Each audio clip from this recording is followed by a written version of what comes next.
Let me go ahead and silence desktop audio. And it's time to swap games.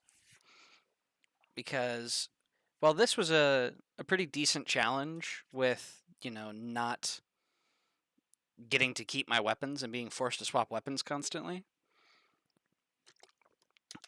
I dare say it just wasn't quite masochistic enough.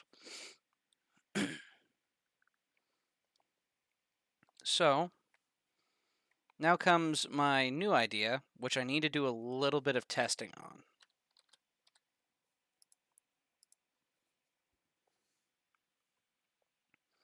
Let's get this up and running. Alright. Scene. Go ahead and capture if you can. There we go.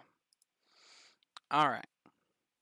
For the uninitiated, this is Nioh 2. Nioh 2 is a very fast-paced action RPG similar to Dark Souls. Want to play the new game mode in League with me if you're free later today? We can see about that, but for now I want to do a little bit of testing to see what my limitations will be for this next challenge run. Because where Dark Souls has like a whole variety of weapons, and the goal is essentially to simply get the best weapon possible, in this game, every single weapon essentially has its own skill tree. So each weapon has a proficiency that goes along with it. So if you wanted to, you can get to be really good with, say, axes, which is what I did with this character. And so all those stats are tracked in status as proficiency. So what I'm curious about here is, can you beat Nioh 2 with 0 melee weapon proficiencies? 0 points. That is my new self-imposed hyper-masochistic challenge and question I must answer. Can you beat Nioh 2 with no weapon skill? So on my main character here, you can see I have not played the Odachi and I have not played the Tonfas. They have 0 proficiency. If you look there on the 4th row. Odachi, Tonfa, hatchets. Odachi and Tonfa I have not played on this character. So, the question, of course, becomes, how does things such as proficiency work? How do you gain it? And so, that's what we need to answer today. Because if I can answer that, I'll know what I can and cannot do. So let's see here. Let's grab some Tonfas. I just need them to exist. Okay. Let's go ahead and equip these over my Genos. And let's see here.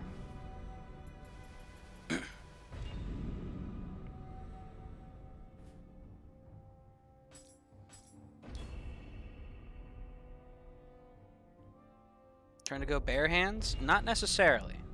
My goal is to simply see if I can beat the game with no melee weapon proficiencies. I'm on the wrong mission. Oops. Let's see here. Divine Branches. Out of this mission. Going barehanded is an option, and probably what I'll have to do at the start of the challenge. But, let's see here. Let's go with... Right here, let me crank down the difficulty. Because it doesn't matter what the value is. So let's see here. Awakening. Village of Cursed Blossoms. And let me also, additionally, real quick, go ahead and update the Twitch information for the stream. Let's see here.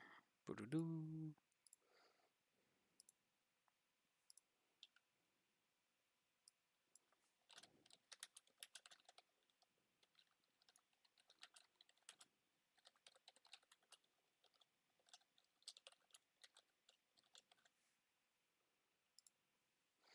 Alrighty. So now I've gone ahead and swapped it over to being Nioh 2. Well, don't think I actually updated it. Shame on me. Edit stream info, Dark Souls 3. No, we are now on Nioh 2. Okay. Back into the game. So, the question is, how do you gain proficiency with a weapon? So currently, on our status page, we have 0 proficiency with Tonfa. So how do we gain proficiency with Tonfa? Let's see here. So we've dealt damage to an enemy. Does dealing damage does give us proficiency. So we now have 418 Tonfa proficiency just from beating up this little Gaki a couple times. Yeah, see, right there, we have already skilled up our Tonfa. So we cannot hit enemies with our weapon of choice. So we will not be able to melee attack enemies at all. Okay. Let's see here. So now I have Tonfa on my back. It has 1,048 proficiency. So if I kill via some other means... Alright, it's still at 1,048. So, if I get a kill using anything other than the weapon, or in this case, at the very least, if I get a kill with, say, my axe instead... I'm a little rusty.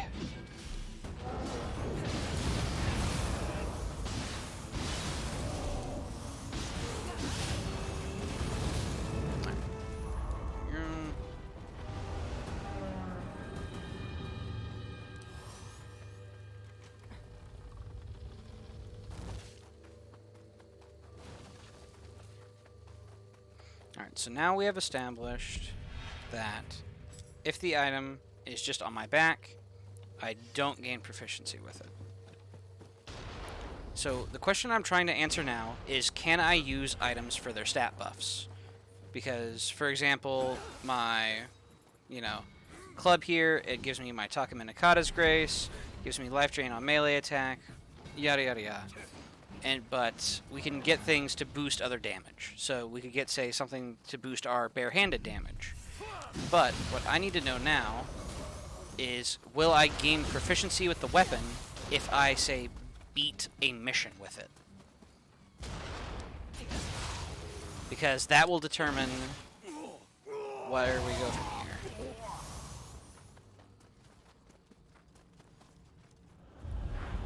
So, I just need to go ahead and smash my way through this real quick.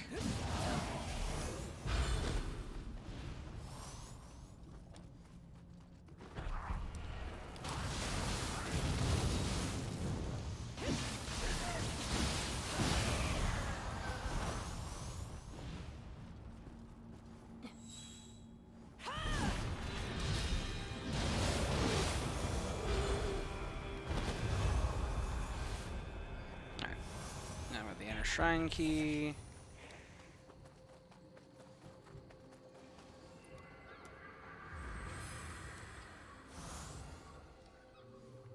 Alright, so I've been completing mission objectives to progress through the mission. Have I gone above my 1,048? No, I have not. Alright, so now the real test. Because this will determine if I can use weapons, like, at all, basically.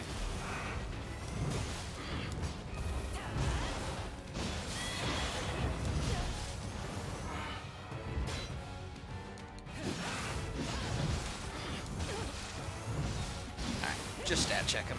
I'll be fine.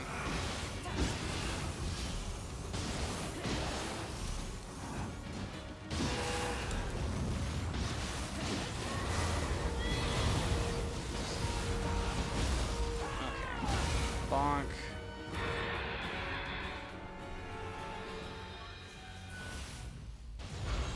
Okay, so boss defeated. Grab the greens. Alright, so now that the actual boss of the mission has been killed, our Tonfa XP has still not gone up. We have not gained any more proficiency with Tonfa. There's the mission complete. We're still at 1,048. So now when I exit to map, Are we still going to be at 1,048? Because basically this will mean that I am able to use my weapons purely for stats, but not in combat. If I can just wear them on my back, essentially.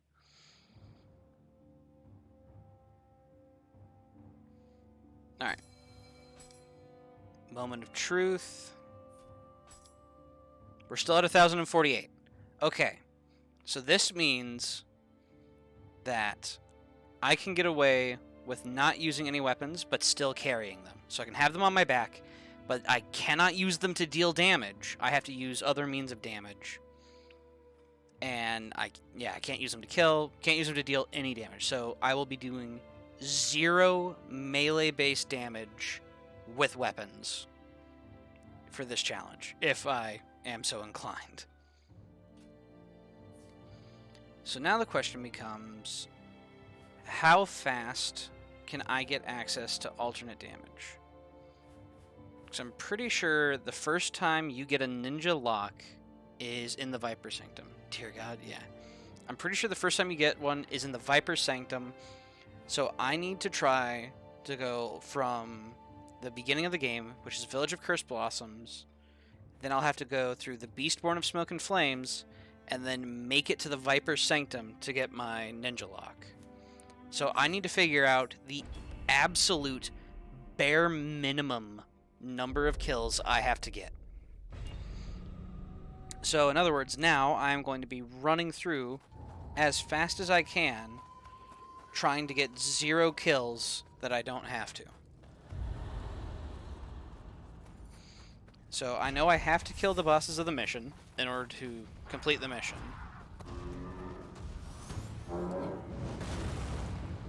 Gozuki gets to live this time.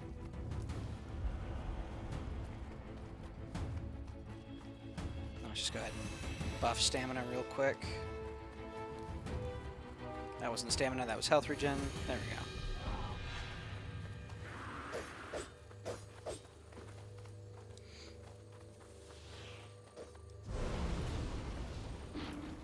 Okay. I have not been forced to kill anything yet in order to progress.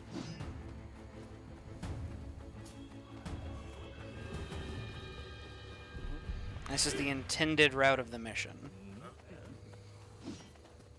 If I killed Gozuki, I would have gotten access to an alternate route, but we can't kill Gozuki, at least not with a weapon, which means I would most likely be bare-handing it.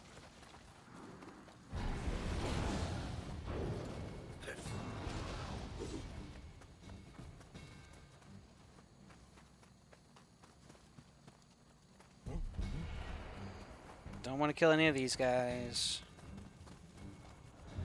Let's see here. Do I have to kill the monkey? I don't think I even have to kill monkey.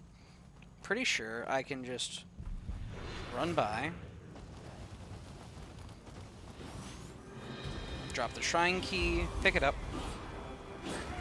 Get the fuck out of there.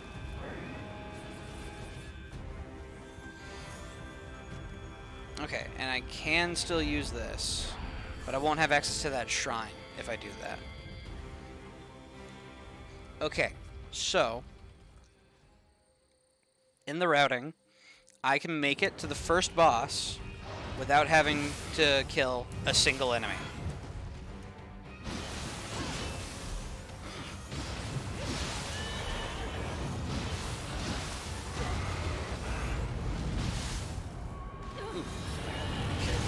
Uh-oh.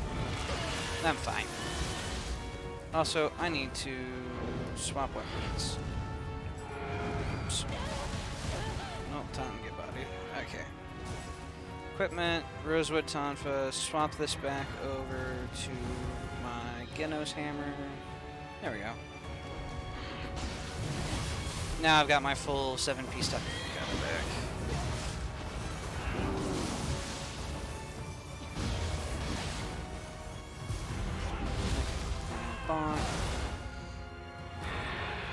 Alright, so we know that in terms of just having weapons on my back, I'd be fine. So I can use a weapon for a stat buff, though I'd only be able to use one weapon at this point, because I would need to have some sort of way to deal damage, which would most likely be bare hands, you know, unarmed. Alright, so that's mission number 1. So we can beat mission number 1 only killing the end boss. That's a gross oversimplification. I'm going to be a low-level character. I'm going to have a real hard time. But you can kill the end boss without having to kill anything else. So now, Beastborn of Smoke and Flames.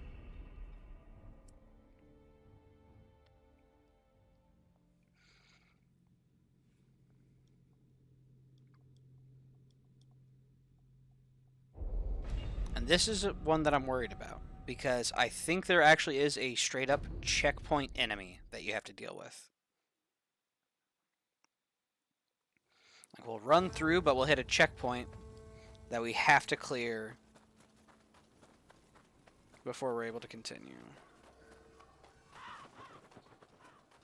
Let's see here. Avoid those enemies.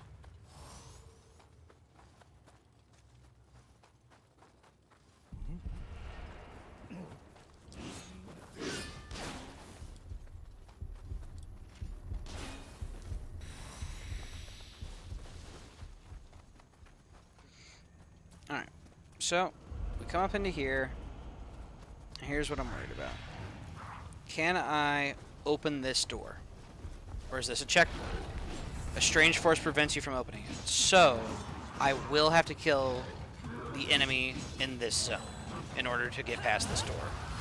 So that is a second guaranteed kill that we have to go through before we are able to get to our place. Okay. So that's 2 kills.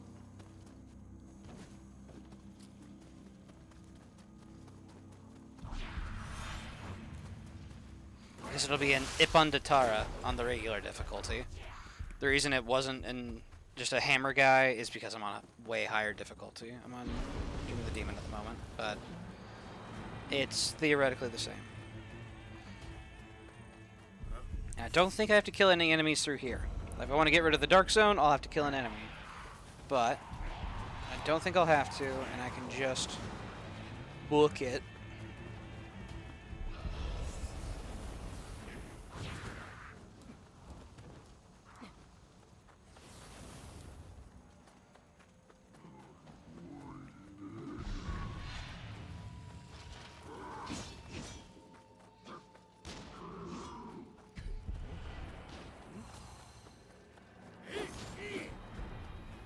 Like hell. Here.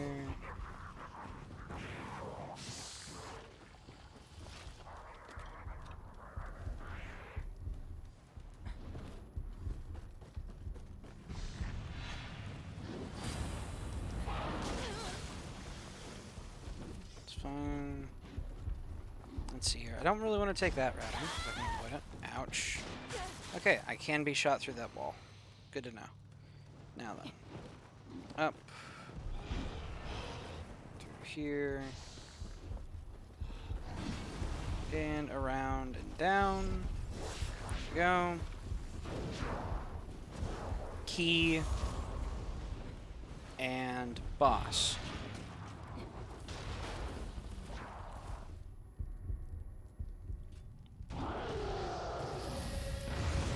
So this is our 3rd required kill. It's because we have to kill the boss of this mission in order to progress to the Viper Sanctum. So I'm pretty sure Viper Sanctum is the earliest point at which we are able to get a ninja lock, which will give us access to ninjutsu, which is not a melee weapon.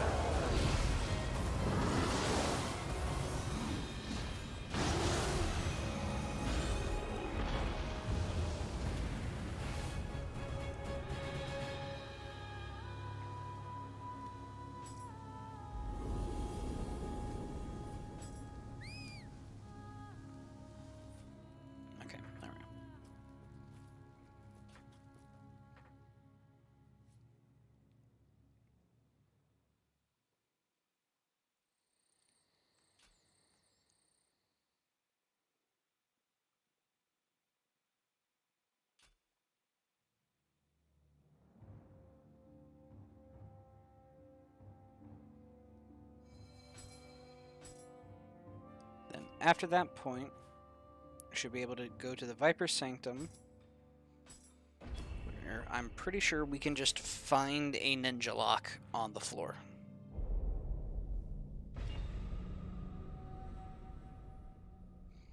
It'll be in a later zone, though, of the mission.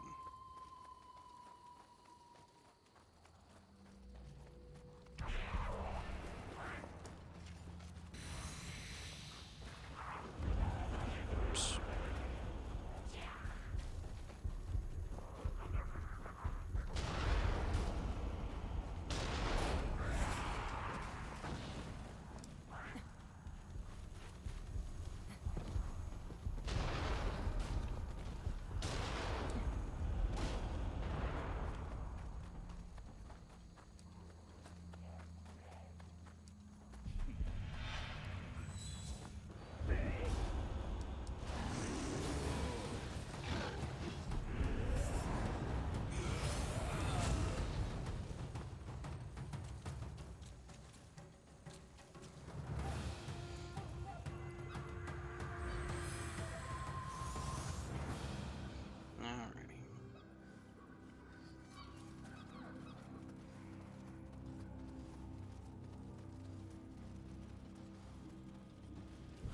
Then,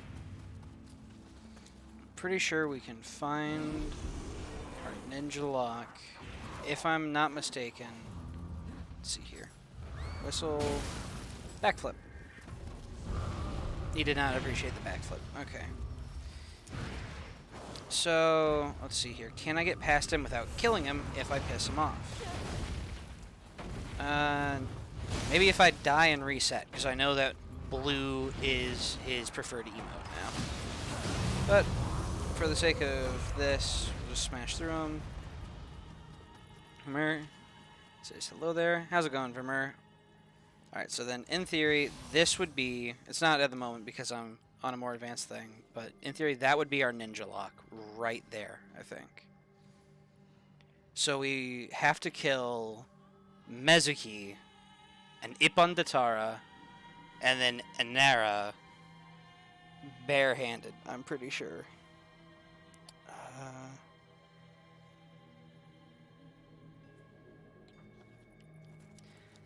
Alright, and then, let's see here. Do ranged weapons even have a proficiency? Switchblade, split staff, fists. No, okay, so there is no ranged weapon proficiency, so we will have access to guns. We can use guns, we can use bows, all that good stuff. Because those do not have a weapon proficiency. So, for a no weapon proficiency run, we would be using Shiftling, Ninja, Magic, and Samurai. I guess. Well, everyone uses Samurai, but Samurai, Shiftling, Ninja, Magic. And that would be everything that the build would have access to.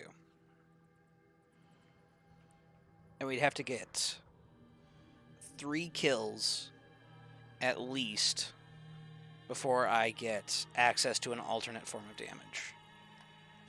So, let's see here. If I head back to the shrine,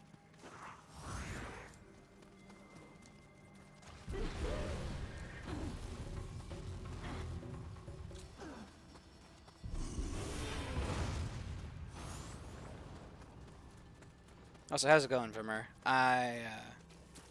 I'm theorizing a new run to make myself suffer now that I've finished Grandmaster at Arms for Dark Souls 3. Let's see here. So I guess we learn skills. And we'd be looking at Ninja. What would I want as my starter? There's Shuriken. Maybe. I'm thinking gunpowder bombs, maybe? Because that would lead me to the feathers. And feathers are pretty decent. Shuriken's also decent, though. Shuriken into kunai. Let's see here. And Amio Magic. What would I even want as my starter?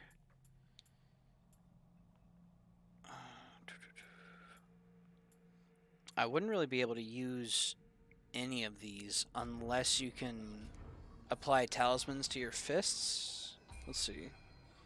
I doubt I can apply talismans to my fists, but let's go ahead and grab a single fire talisman real quick. Sneak Thief Scroll, replace with not Fire Stomp, but Fire Talisman. Unequip my hammer. Alright. Can I buff? No, I cannot. Okay. So we won't have access to Omeo Magic for barehanded. Which is really... I'm good. I got all of Havel's gear and Anor Londo, which is great. And a sword that puts toxin on enemies. Oh, heck yeah, dude. Living the life over there in DS1.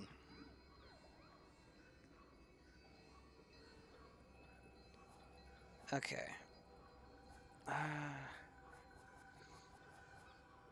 So, for this run that I'm theorizing, for this is Nioh 2 0 weapon proficiency,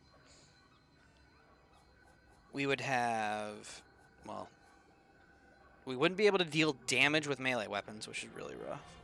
Also, met both my grandparents and my father said today. Hey, that's exciting. Just to confirm my status real quick. We are still at 1048 proficiency with Tonfa. Okay.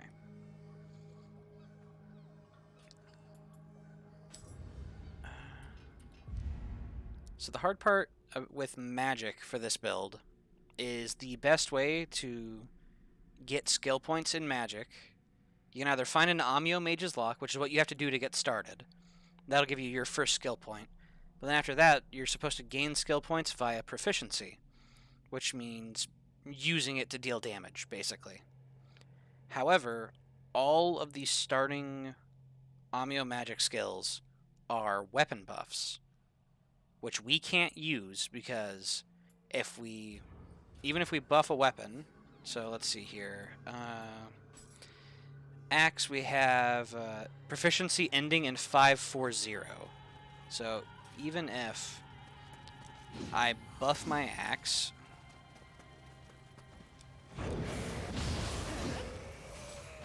we still end up gaining proficiency in it. I having to say, oh, Swedish is far, and far more. The other way around on the other side, so it's more, and more, far. Interesting. I know, yeah, here in English we're not quite as specific with it, I guess. Yeah, that's interesting.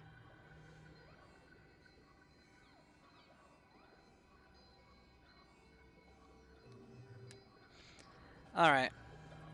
That said, I know my theoretical run, so I think there's only one thing left. I think there's only one thing left to do, chat, and that's to begin the suffering.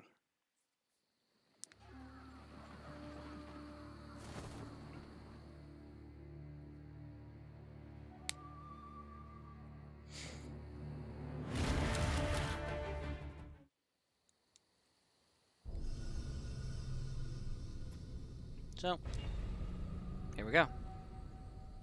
What is the suffering in mind? Nioh 2, 0 weapon proficiency. That's the challenge run I have been hypothesizing. Nioh 2 is a melee combat game like Dark Souls. And I want to see if I can beat it without gaining proficiency in any melee weapon. You gain proficiency by dealing damage with that weapon type. So in other words, I can't deal damage with melee weapons, which is the main form of combat.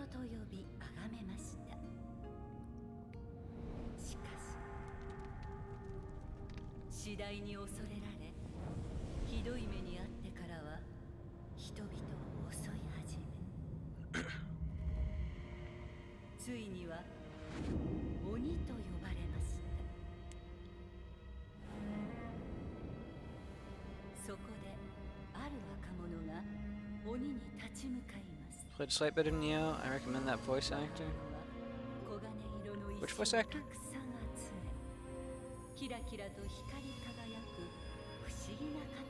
Ah, recognize that voice actor. How do I spell help? It happens to the best of us. Rose, what Oni would you smash? Good question.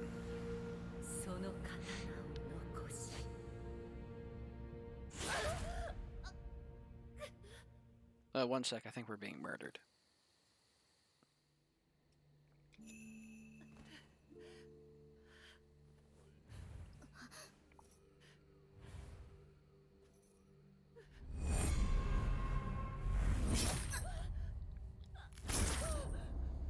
Rude.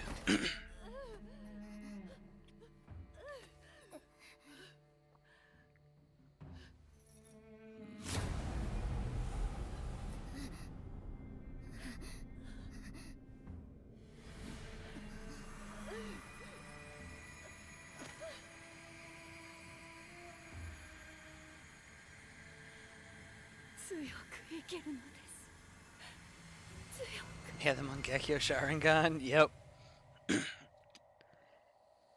Yeah, he's rocking it. おお、もうかように大きくなったか。はい。どのような子が生まれてくるのやら。 Ooh, there is one thing I forgot to test. この未来は限りなく広がっておりますれば。Alright, we can make a character real quick, but then I need to go back and test one final thing. Let's see here. They have us all kinds of, like, presets we can work off of if we want. For example, we can be a clown. A very sad clown.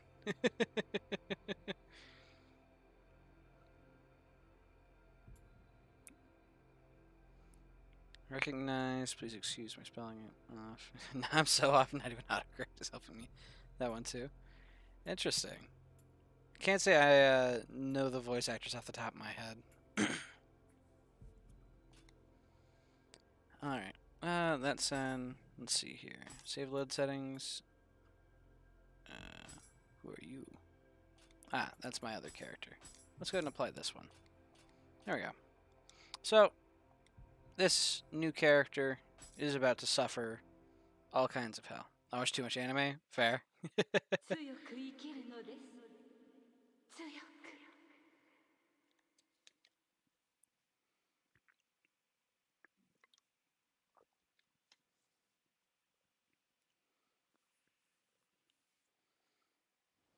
Alright. Now that I'm actually in-game, though, head back to the title screen, and I can do one final bit of testing that I forgot to do. Which is, for one, does the damage while in Yokai Shift depend on your weapon? And for two, do you gain weapon proficiency while killing enemies in Yokai Shift? So, swap over to this real quick.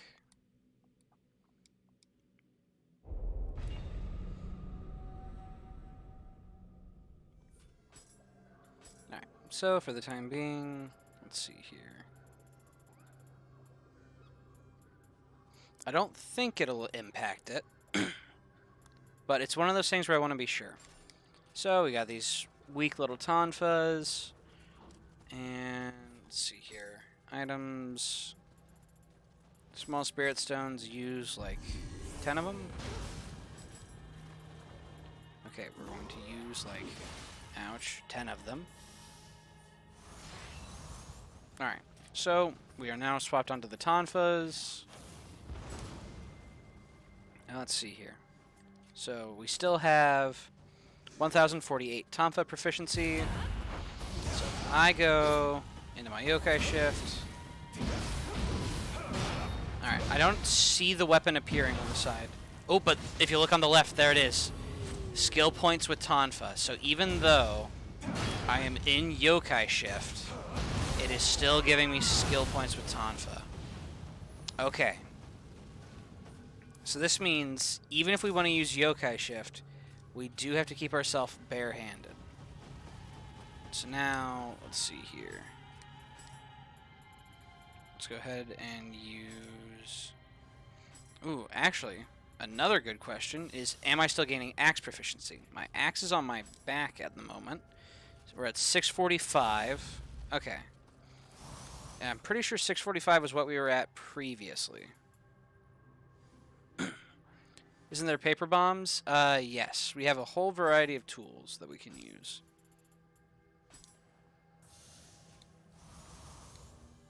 And a little bit more. Alright, so just to confirm, our axe is at a number ending in 645.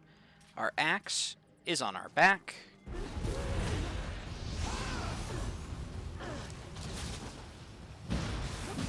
Ooh, we are seemingly dealing less damage. That's only 886 damage. So if I were to go ahead and put in this... Alright, so the damage that we deal is dependent on the weapon in the slot. And also, we are going to be a little higher than 645. Alright, so we're at 760 now. Okay. So if it's on your back, it doesn't impact. But a weapon in hand will gain proficiency even while attacking in Yokai Shift.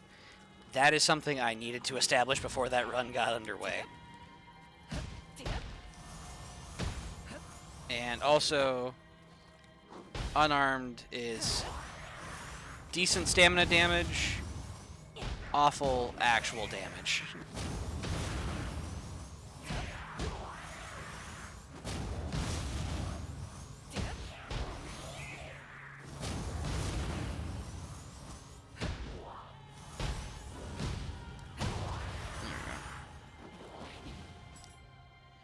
And also that unarmed kill did not give us any extra axe proficiency. Cool. Okay. Now we are officially ready to get the run underway. Is there paper bombs? Maybe they're farmable. Maybe. I have my doubts, but we'll see.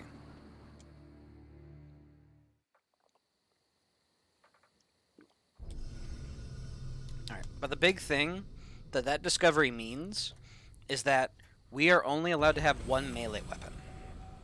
Which means if we have something where we would want two melee weapons for, say, like a set bonus, we can't do it. It is not an option. Because we would gain proficiency with it if we ever use our Yokai Shift. Which would mean if I didn't want to gain that proficiency, I would have to go in and like unequip the weapon before going into Yokai Shift. Which I could do, but would also be an absolute pain in the butt. For our weapons, we're not really choosing our weapons because we're not going to use them. But if we pick the Kusarigama, we get +1 dexterity to our character, which is something we want. Because dexterity increases the damage with ninjutsu. And maybe sword for the extra heart. Constitution, which is health. Stamina, which is equipment load. I'm thinking magic, probably.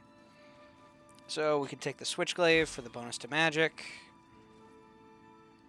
Alright, proceed to Guardian Spirit selection. So here's the tough one. Brute is amazing for just dealing damage with Yokai Shift. But getting an extra +1 to magic would be good. So that way we have stronger Amyo magic once we get access to it. And also... well, I guess that's pretty much it. Yeah. Brute would give us better damage. This gives us more magic. And also, I guess since this is a Phantom type, it would allow us to do animation cancels using the Phantom Parry. So I think I'm going to have to go with this, so that way I can abuse the Phantom Parry. Alright, and just to confirm... Alright, choosing our weapons gave us no proficiencies. We are at 0 across the board, and we want to keep all of our like sword to fists at 0 for the entire run.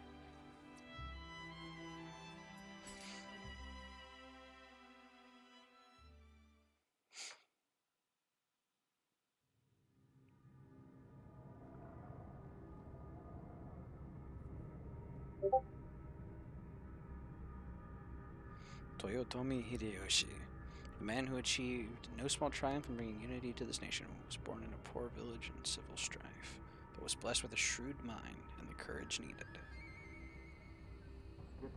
おい助けてくれ早く誰がいねえのか頼む頼むよ開けてくれいるんだろ誰か頼むよ開けてくれ開けてくれ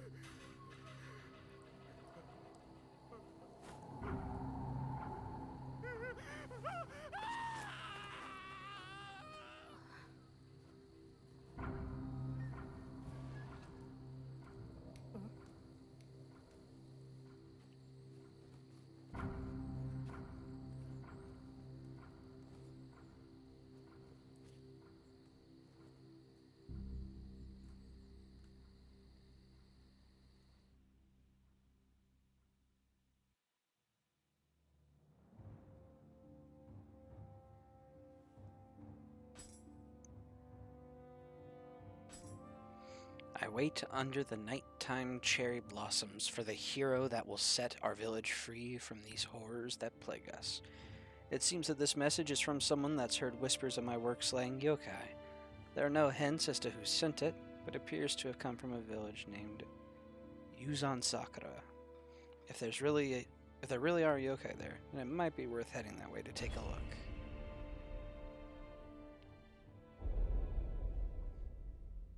Alright, here we go. So, first things first, we have a weapon on our back, but no weapon in our hand.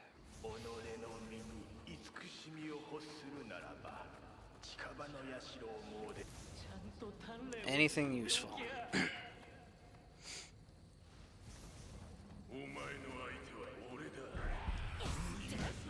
Alright, so this is the kind of damage we're looking at for the time being.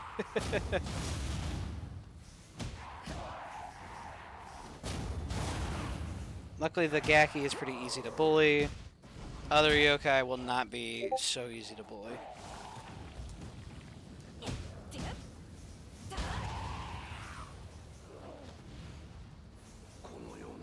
Load of hood. Okay, cool. Get a little bit of armor. Alright. No way we're killing Gozuki.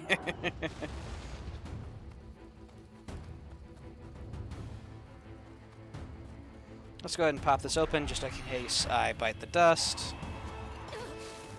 Rude. We don't have Dark Souls 3 door immunity. We can't just praise the doors. It's a tragedy. Alright, and bonk.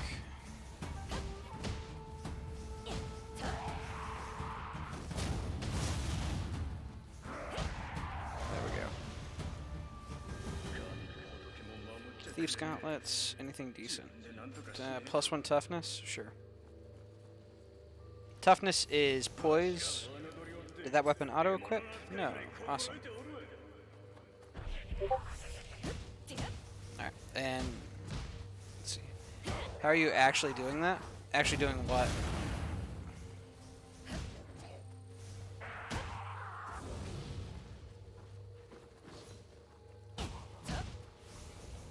Am I actually doing this challenge run? The no weapons run? Because why not? You know? I completed Grandmaster at Arms where I could use every weapon.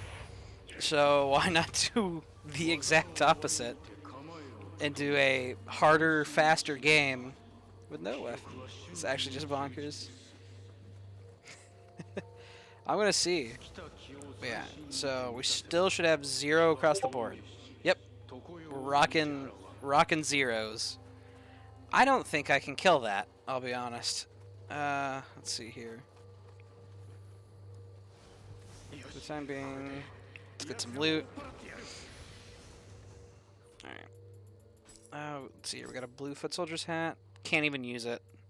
It would give us bonus defense and less dash consumption, which is nice. Okay. That's a nice defense upgrade, but again, we don't have the stats for it. Ouch.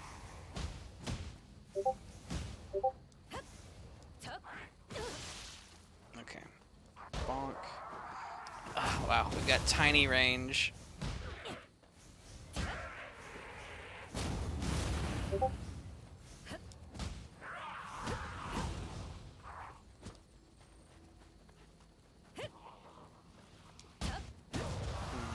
How do we deal with corruption on the floor? Because we won't be able to do a burst.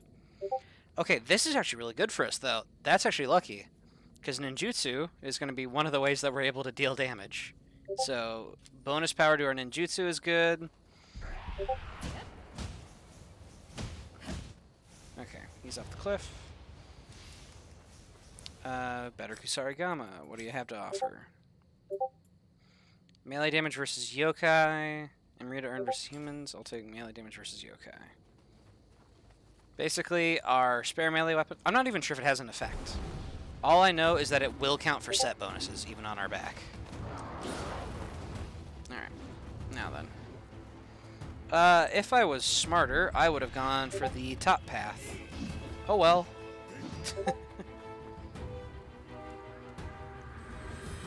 Alright. And we made it to a shrine.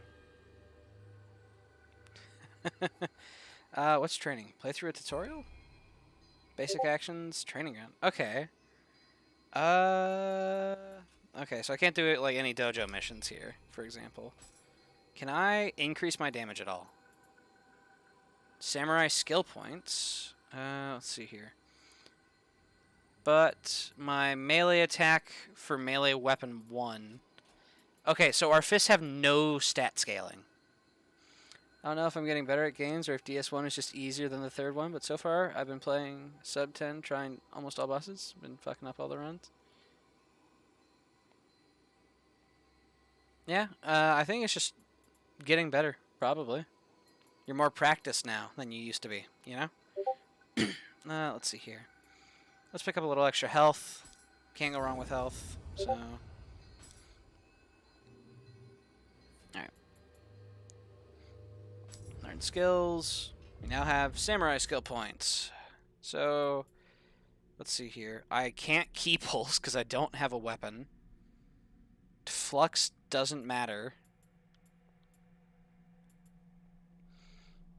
Let's see here. Boost the damage of certain active skills. I don't really care. Let's see here. Blob 7430. Thank you for the follow. I appreciate it. I am debating how best to torture myself, and I've settled on what I believe to be a suitable way. Addie, thank you for the follow. Doing pretty alright. I'm, wonder if it's possible. There are some bosses that you have to grapple to kill. True.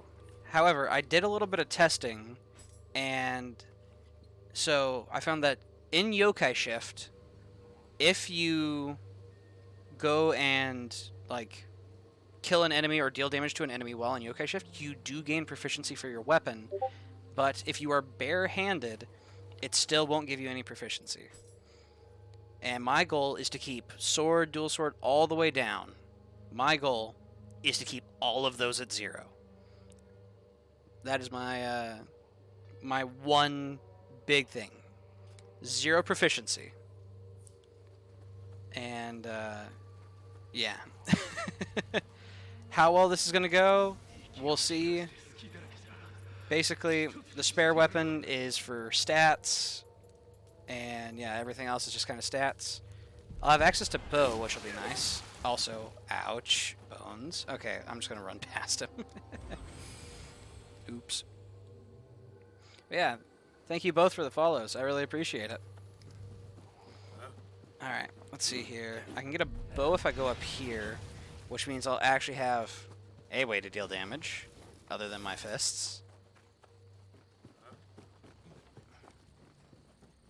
Let's go, come on. There we go. Alright, bonk. Alright, and bow. Okay. because bow does not have a skill proficiency. So, heesh. This will be interesting. Let's see here. That guy's got a helmet, so I can't really snipe him out. I can't really go along the rooftops to get around past that, what is it? It's not Honor Yoki, but get past that just Yoki.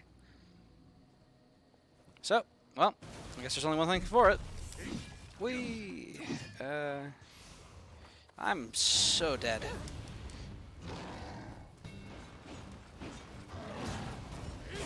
Okay, but we got the bar out of the way, which means we can open it from the other side now. Or, better yet, we can do that. Okay. Wee. Okay. So, we've got a bow to our name, and 0 proficiencies. And I am allowed to use, like, shift link because it's unavoidable, samurai because I am allowed to level up. The only big thing is no melee weapon proficiency. So, in theory, there's only 3 enemies that I have to kill, which are Mezuki, the first boss of this mission, and then the Ippon Datara in the sort of checkpoint area of a beast born of smoke and flames, and then the Inara, and then I can just run to a ninja lock in the 3rd mission, Viper Sanctum. In theory. In practice, I'm going to get a couple more kills. Let's see here. Okay, bonk, bonk. Okay, that guy is aware of us. I don't want to get shot by the archer. Yep, that's what I was worried about.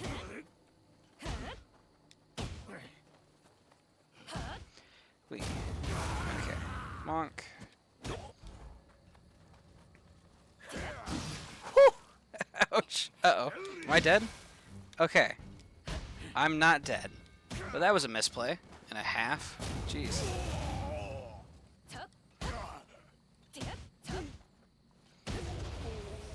Alright. And I don't really have a good way to kill the Inky that's guarding the key. But he's also the one that's maintaining this fog here.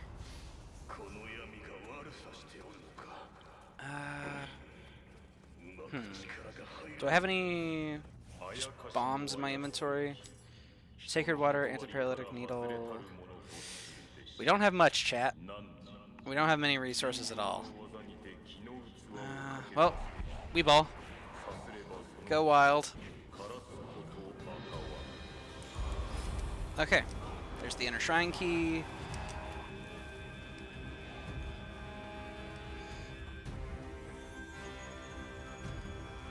And we can't use that shrine, which is a problem. So I guess in order to have 3 meds going into this, what I'll need to do is just head back all the way to this previous shrine.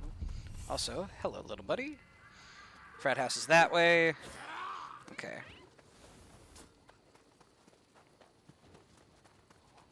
I am very glad that the characters are so fast in this game, though. Because I'll be honest, if I was any slower, I think I'd be getting slapped around.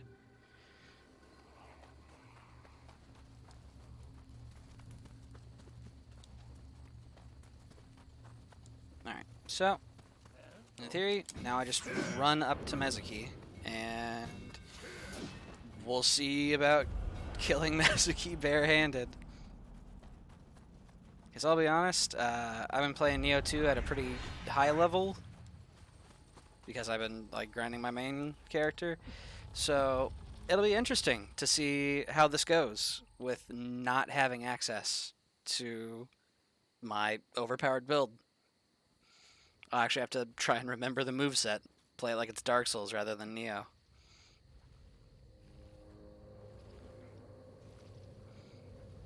Also, I'm sure one of you in chat can agree with me. This gave me Father Gascoigne vibes the first time I saw it. You know? Beasts all over the shop. You'll be one of them. Sooner or later. You know? Alright, well. Let's see here. I need you to destroy the rock for me. Give me the rock. Thank you. Alright.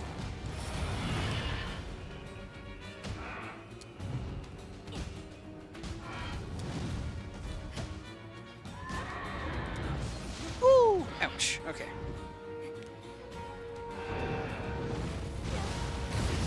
Alright, so I can still yokai shift. Okay. But I haven't got much besides that going for me.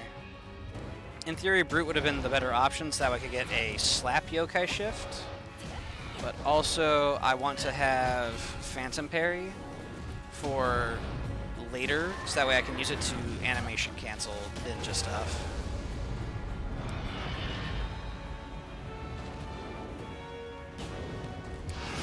Ooh, I was way early. Okay, I'm not dead yet. Yet.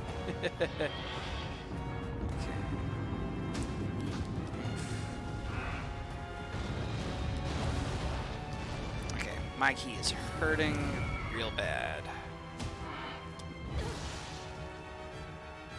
Okay, I might just have to pop the yokai shift as much as I don't want to. Ouch. Okay, yep. We do it. Uh-oh. I shouldn't have used it to stat check. Oh well. What's nice is because our hands deal blunt damage, we actually have decent key damage, despite the fact that our actual damage output is pretty awful, not gonna lie.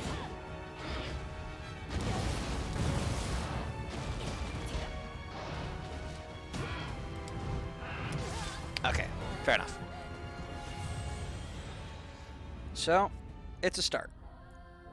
First death, bound to happen. But, we now know it's possible. That said, this gives me an idea. Because your grave holds onto your Amrita gauge, I'm pretty sure. I'll have to double check on that. Because in theory what I could do is I could set up a double yokai shift. I would go into the fight, I would have Mezuki break the rock, I'd get all the, you know, Amrita and the gauge, then I'd die to leave that behind, go pick it up on a attempt number 3. Let's see here. Let's go ahead and have you destroy this for me. This key, wood, Q.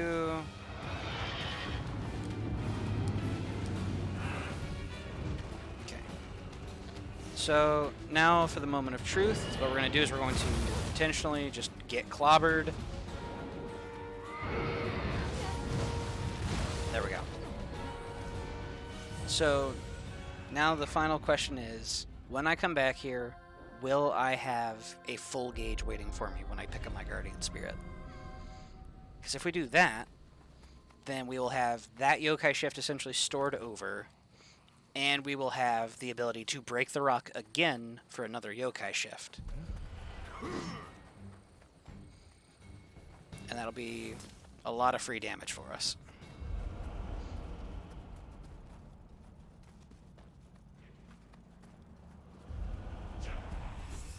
So, moment of truth. Can we store yokai shifts in this first fight?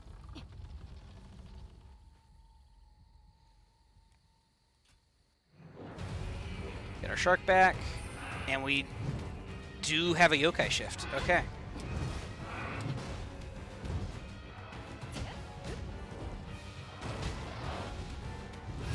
Alright. I'm just going to immune through that because I don't want to deal with it. We can use the wet buff from Kageyami here in order to make him take 20% more damage. Okay. Alright. And now we need him to go ahead and break the rock, so that way we can have a yokai shift for when Dark Realm happens.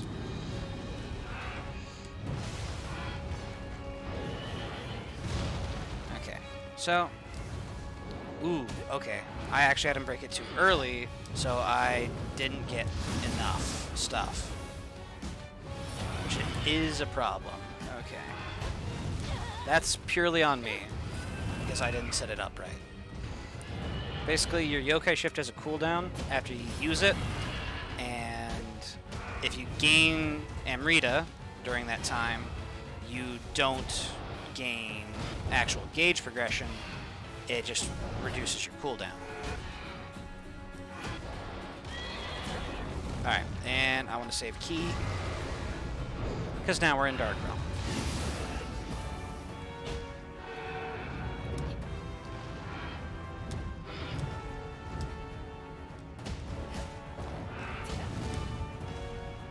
Out of key, let's play it safe.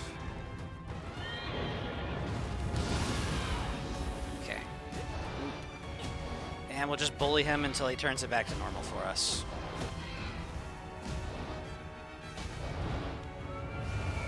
Cool. I don't have a good way to deal with corruption puddles.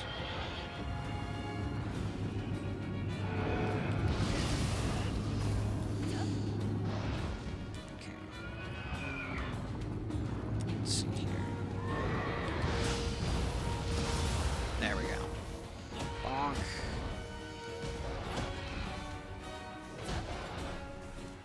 Boop. Boop. Alright. And Dark Realm again.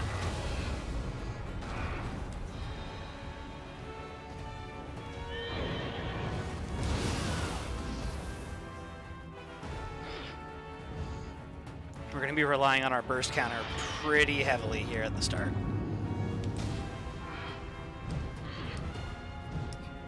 Okay. Sort of swings. These phase through objects. Yeah, they do. Okay. Heal up. Deal with it.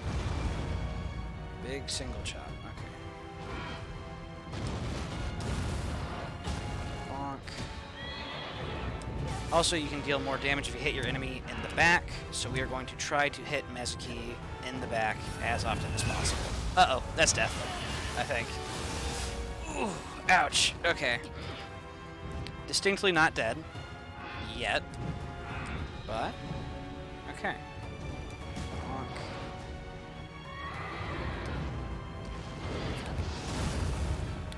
I was off on the timing there. That would have been a really big parry if I could have landed it.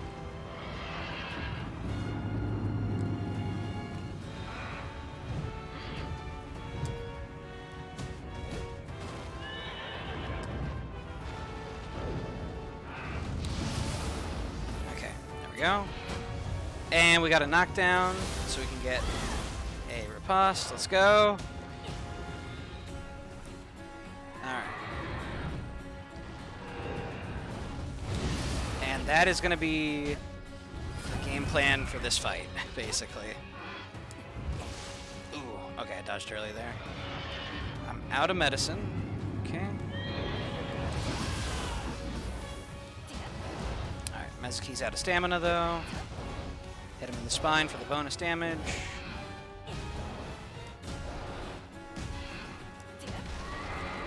Right. And Dark Realm again. I don't have another yokai shift yet, because I misplayed. If I get another burst counter, though, I should be able to.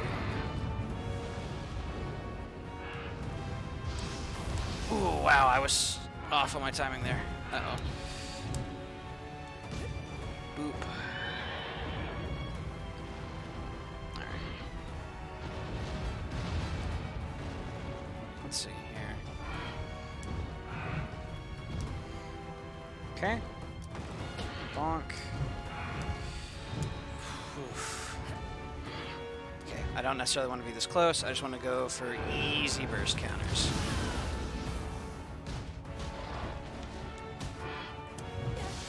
Uh-oh. Alright. Ah, the first one whiffed. Okay. But that's the plan. So I'm going to go in there, throw the fight to set up a yokai shift, and then use that one early. Yeah. So with 2 like proper yokai shifts, I got this. I can do this. So this one's for the setup.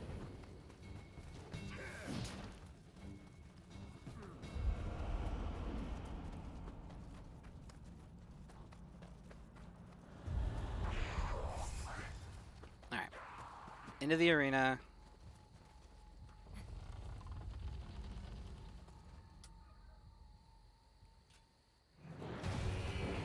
Get our fish. And Mezuki, if you would help me get the rock. The rock. The rock? Yes. The rock. No. The rock. The rock. The lid. Patrick. The lid. Thank you. There we go. Alright. And I shouldn't have done that. I shouldn't have parried him. Either way. Go ahead and throw this life. Because that sets up a yokai shift for later. There we go. So now we run back, head in, we'll get our fish, which will give us a yokai shift, and then we can use that to, yeah, get bonus damage, thanks to wet. And just to confirm, yep, we're still rocking 0 weapon proficiencies. That's the goal. 0 melee proficiency.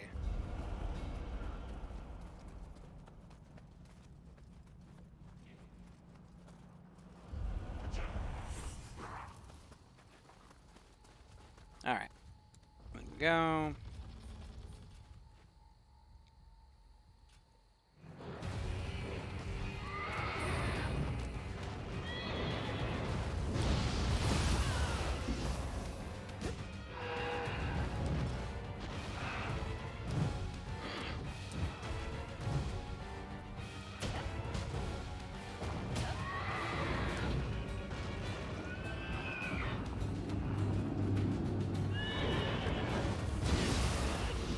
Okay. And we're just going to tap him in the butt.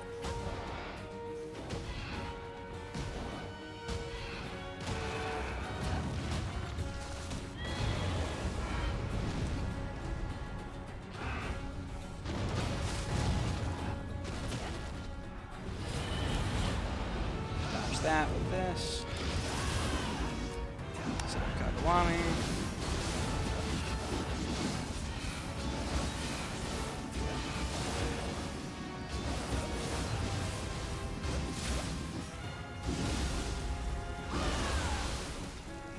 Big damage.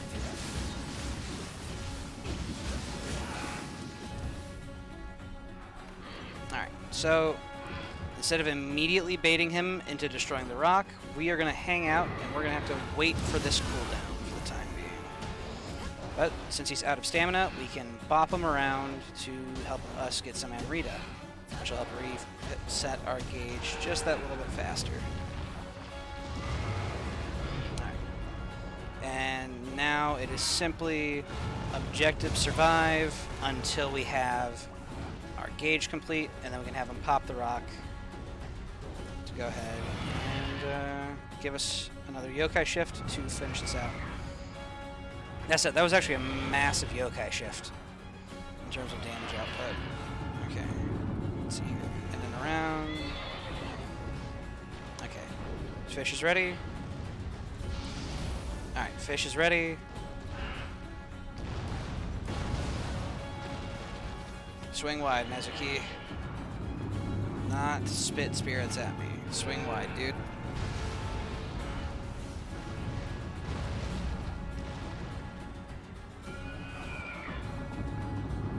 Mezuki, not again. The rock. Come on. The rock. Yes! Yes, good! The rock!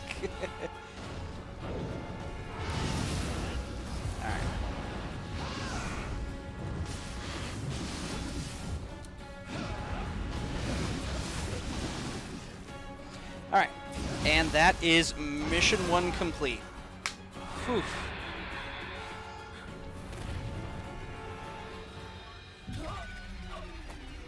me realizing how stupid this challenge is.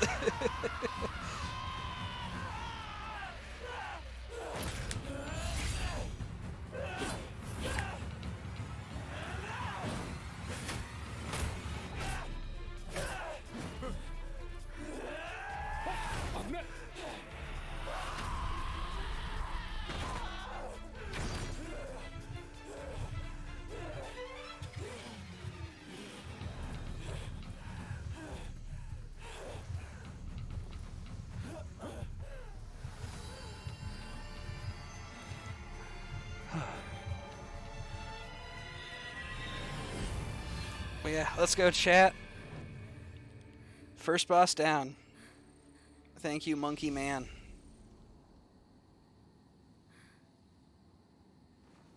危なかったな。もう少しであやかしになっちまうとこだ。All right. A whole bunch of loot, and more importantly, this right here, Mezuki Soul Core. We now have another way to deal damage, which is via Demon Souls. High attack damage doesn't matter. Active skill key consumption doesn't matter. Block doesn't matter. Alright, all those stats don't help us. For the time being, we'll just rock this. Alright. So, we're also going to get access to Monkey Spirit, which I think is a brute type, maybe a feral type.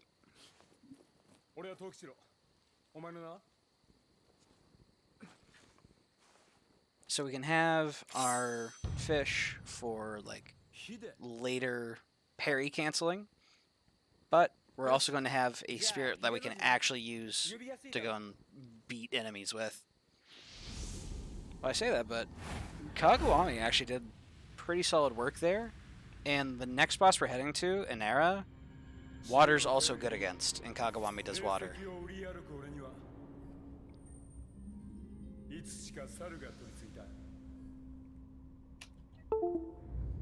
Yeah, let's swap the controller onto the charger real quick.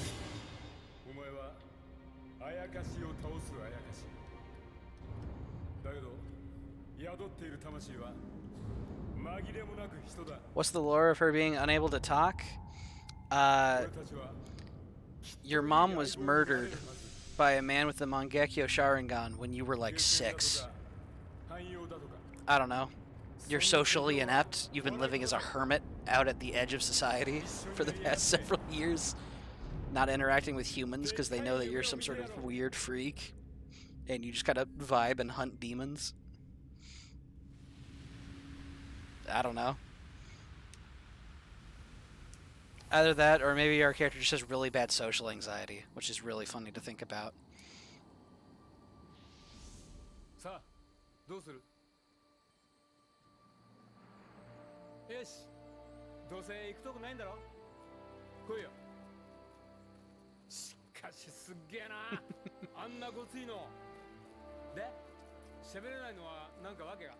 What, you take a vow of silence? You're not the only one who's curious, Bimmer.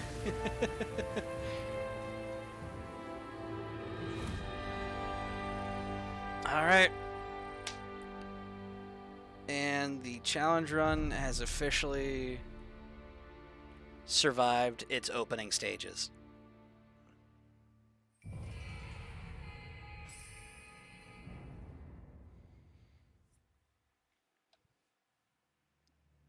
That was the tutorial boss? Good luck, man. Yeah, pretty much. Alright, that said, we've now got a Mezuki core. So we have options. We can deal damage now.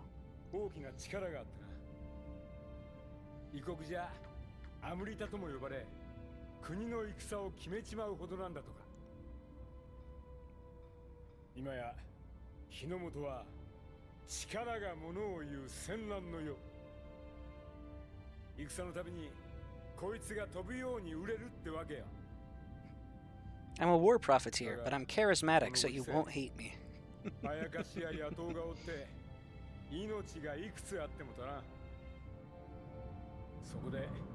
腕っぷしの立つお前みたいなやつを探してたってわけだ。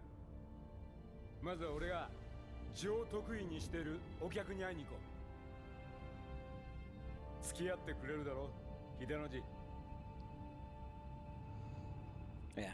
So as tempted as I am to swap to Masaru, just so that way we have access to like brute to slap people with, having Kagawami available for the water damage is going to be invaluable for this boss coming up. So let's go ahead and shrine guardian spirits. Oh wait, can I not do soul cores yet? Wait a minute. I'm pretty sure I took that core. I swear. Okay, yeah, so we do have the Mezuki soul core, but for some reason I cannot.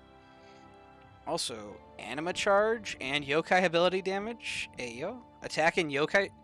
Okay. Mezuki core actually kind of crazy for us. That's good.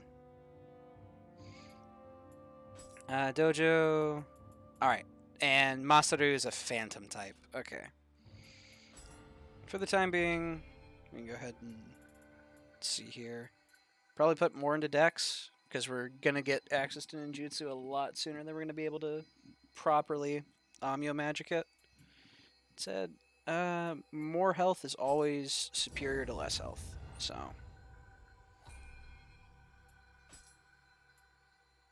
Material drop rate. Oh, not that attached to that. Alright. Well. Time for this mission. Heading out to Tatara. So I think this will have our next 2 required kills. Because I'm pretty sure I have to kill the Ippon Tatara. Like, I don't think I get a choice in that matter. こちらが13桜での仕入れの品になります。悪くない輝き、なかなかの一品じゃ。やはりお目が高い。さすが道山様。これからもごひいきに。霊石には少々鼻が利きます。猿のくせに鼻も利くとはな、調子のいいやつめ。いずれは私めも道山様のように仏の前で肉を食うほどの豪気さを身につけたく思うとります。妙なおだて方をしよって。そこまで気負うなら新しい仕事があるぞ。ぜひともこの猿、藤吉郎めにお任せあれ。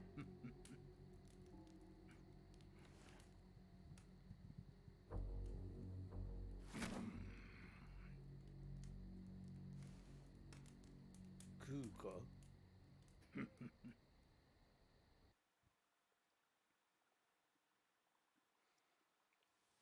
Alrighty. 道山様が前は Smithing Village, pretty lively place. Okay. So, let's see here. Hands of Death. I have to clear a mission in order to get my bonus barehanded damage. Damn it. Okay, well, that's unfortunate. Take this so we can start heading towards Bowmaster. And let's see here. Extra duration to yokai shift is nice, but also less drain while attacking in yokai shift is probably our most valuable option there. Let's see here. I could try and kill Revenants for a little bit of gear. Something tells me that would end very poorly for me, though. So for the time being, let's see about getting to the Ippon Tatara before I worry about anything else.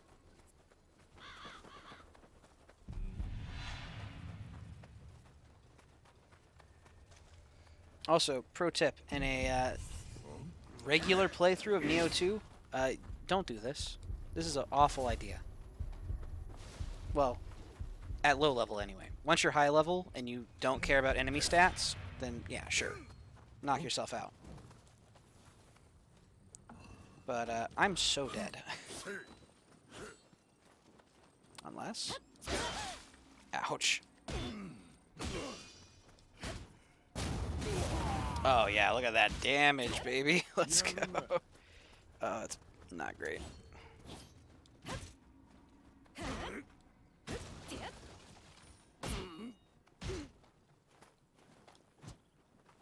Alright, so let's see here. In terms of enemies, what do I have to deal with? I'm pretty sure it's just the Ippon Datara. So come up here, and... Okay, yeah, and that does block that off for us.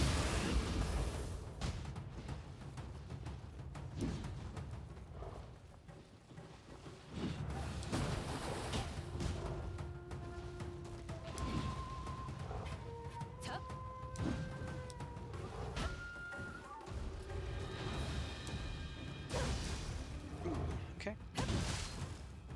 Hammer hurts.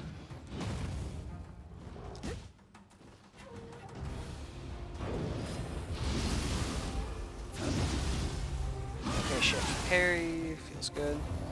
I forgot to equip the soul core. I wasn't able to equip the soul core, at least not at the shrine outside of the mission. It simply didn't present me with the option to. I think I may legitimately have to go back and kill the Inki in the first mission to pull that off. Either that, or I need to like unlock another soul core or something, maybe. Boop. Alright, fair enough. I'm dead. Yeah, I checked out the shrine, and I wasn't able to. That said, I forgot to check in this mission to see if I'm able to. Because now I'm officially having the soul core. Yeah, so I just don't have soul core access yet. So I think I might actually have to go back and take out that Inki.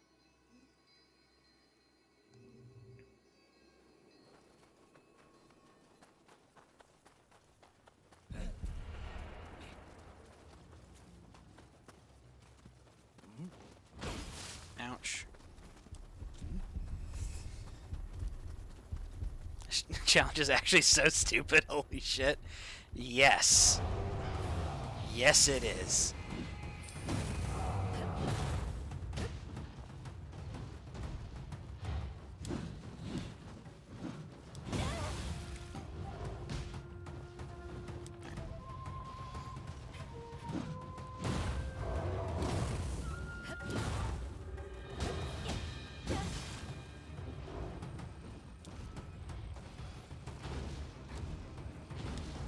Alright, so after he does the jump, he does the follow-through kick. Okay.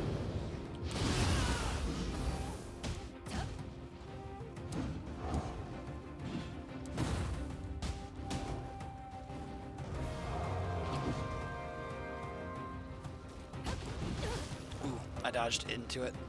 That's on me.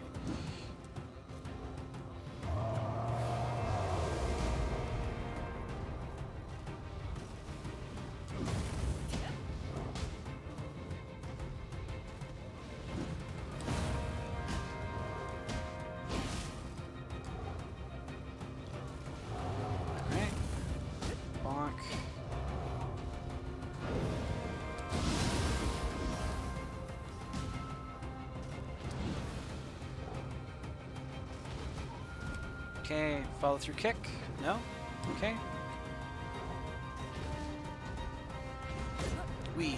Okay. Spooky.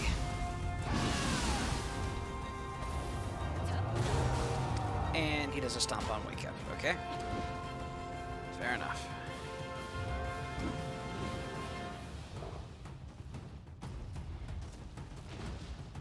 Okay. And there's the kick. Yep.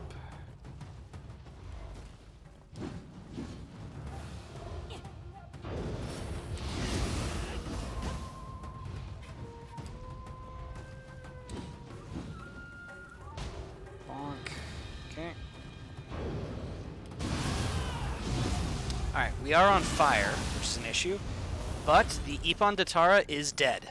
There we go. And we got his core. Let's go! Let's go, chat! Keep on Datara down, baby. That's 2 out of our 3 required kills. Alright, let's see here. Can I use any of these stats? Stealth bonus? It's not a terrible thing. So right now, ninjutsu power. Yeah, we don't have access to ninjutsu, so fire resist will also be good. Got hammer, but you got hands. Hell yeah. Hell yeah, Bob. Let's see here. More ninjutsu power. That'll be good for when we actually get access to ninjutsu in the 3rd mission. Let's see here. Dodge, key consumption while critical. And this just has extra defense. Okay. Water resist. Okay, fair enough. And we're gonna punch a Gaki because it amuses me. Is this even anything useful? No, it's literally salt. Okay. Jeez, even a Gaki is scaled up kind of decently from the first mission. Bonk. Oh.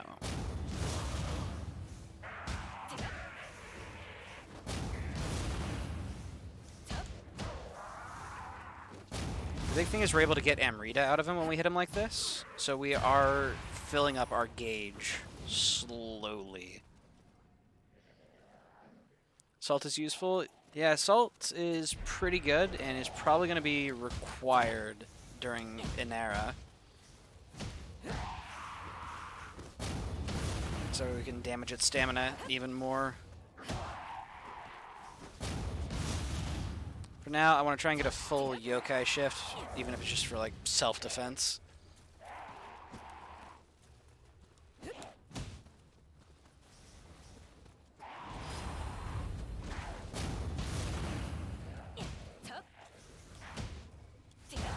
we go.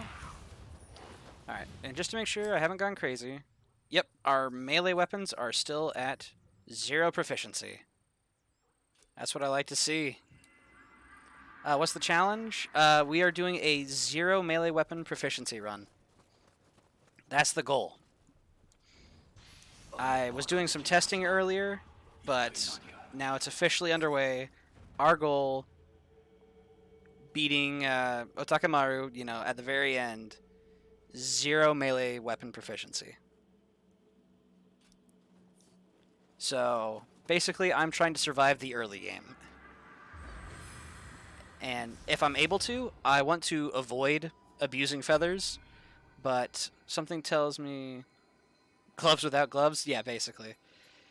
I want to try to avoid abusing feathers if I'm able to, but something tells me in the late game I may end up needing feathers.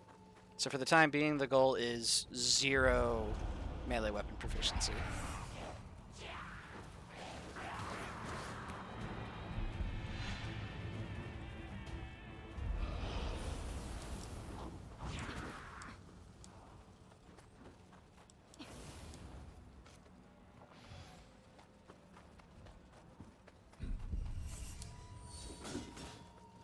Spooky. Alright, for the time being we're okay. Who hurt you? Do you need to talk? It's fine. I'm fine. It's purely self-inflicted. But yeah, so I have to figure out how to take down Inara. Because it's not going to be like Mezuki where I can use the rock to set up yokai shifts. I'm going to have my one yokai shift, and that's basically it.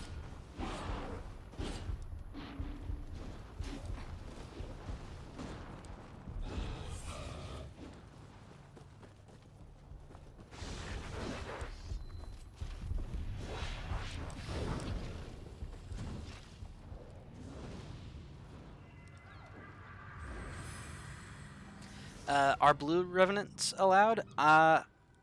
I'm trying to avoid using them if I'm able to. I don't want to use blue revenants, but I haven't officially listed it as a rule yet in the run.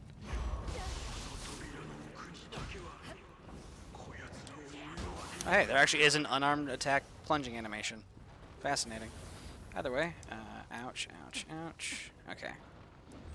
Now that I have the key, Yeah, they're not forbidden yet. I'm mostly just trying to limit test, see how far I can get. But, yeah, strictly speaking, not forbidden yet. But it's definitely something I want to avoid, if I'm able to. Into the fire. Hey, there we go. Bonk. I actually don't want you to burn now that I think about it, because now I can't hit you with that sweet, sweet Amrita. Dang it. Whee, I almost dodged into the into the kiln there. The hard part about using Blue Revenants in this challenge would be getting the Ochoko Cups for them, though. Because, yeah, I have 0 Ochokos because I haven't done regular Revenants yet.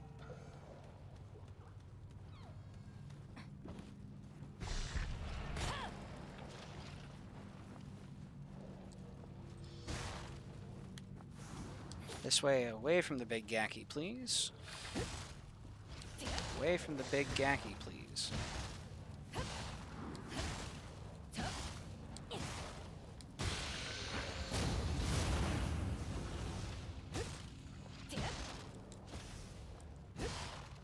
Well, oh well.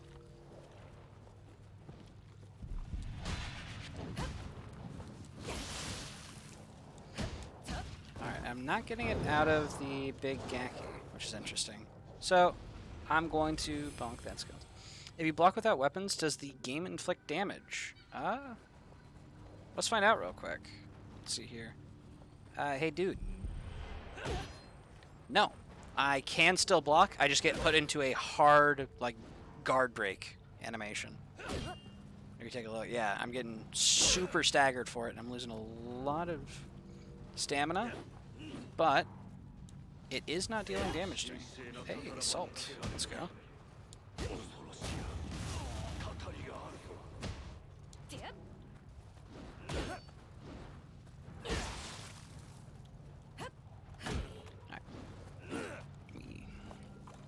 Uh-oh.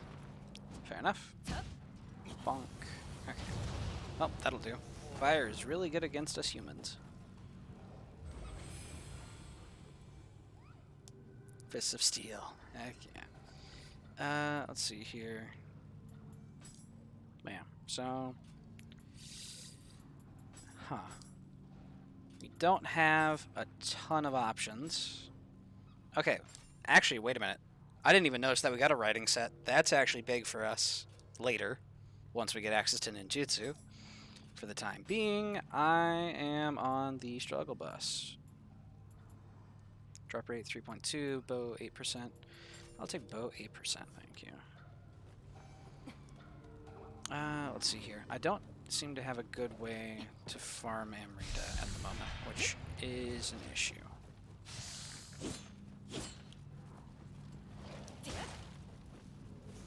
Right now it seems like the most convenient way is from this skeleton right here, but it's not time efficient, frankly.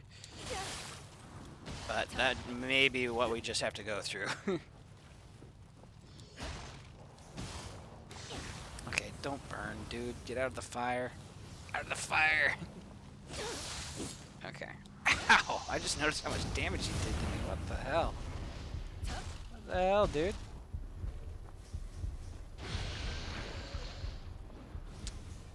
Okay, well.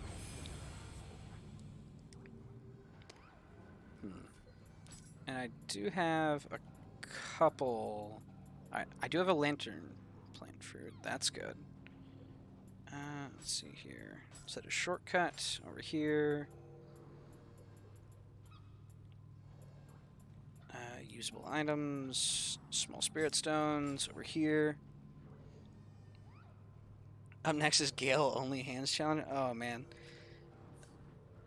Dark Souls 3 was not built around unarmed combat. Slave Knight Gale, only my bare hands. You really want me to suffer. Okay, come on now. Swing at me. Okay. Again. There we go. No, no, no. Don't dodge that way. I want to beat the ever-loving Amrita out of you.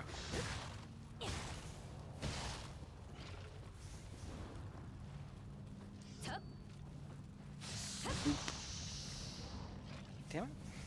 Wait, this is a spot down here? There you go. What's this? Pipe? Okay. Well, we have a second accessory. We've got a pipe. Extra key. Yes, please. I will not complain with the extra key. So we can hit as much of that stuff as we can get. Where's the skeleton gone? Where is he? Oh, there he is.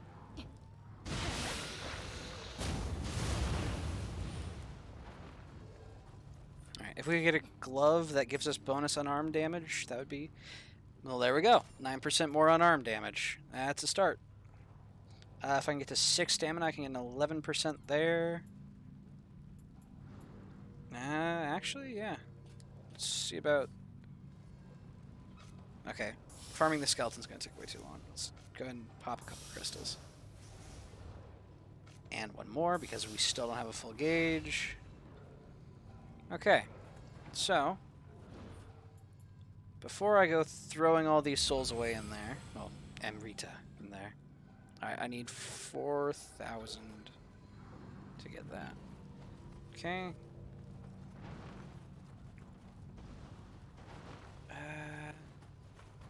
You know what? Screw it. Let's just fling ourselves in there. What could go wrong?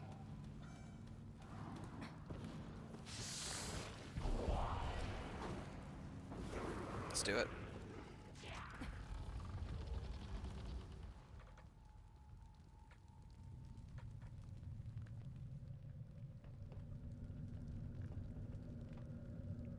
I should have put salt on my hotbar. That was a mistake that I didn't.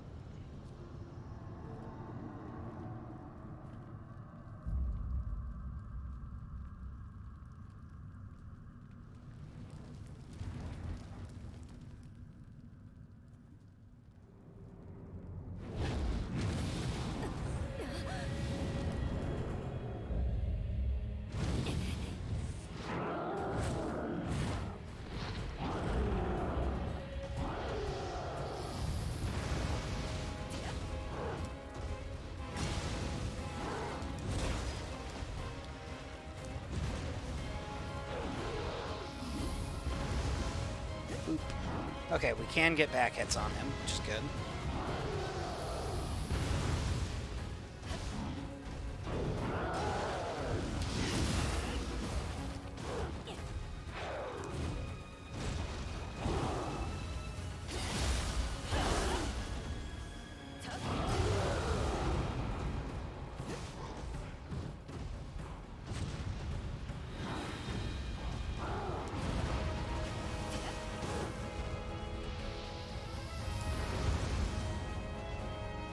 Let's go ahead and play it safe. Swing these early.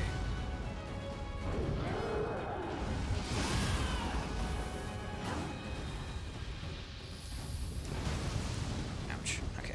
Luckily the wet kept us safe. So.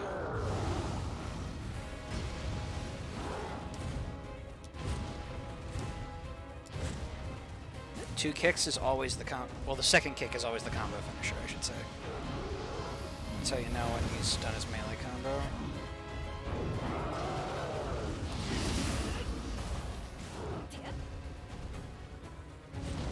Bonk. Oop. To clarify, his teleport combo ends in the second kick. His regular melee, he can just kind of do whatever.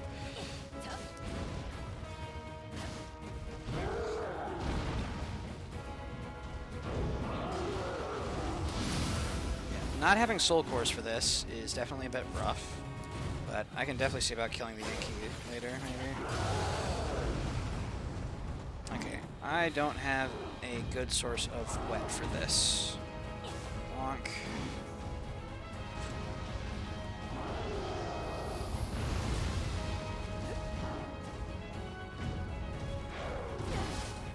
I also don't want to use my yokai shift yet because it was such a pain in the ass to get. I kind of want to hold on to it until I absolutely need it. Or until I'm, at the very least, absolutely certain that I'm, you know, like, this is the run type deal.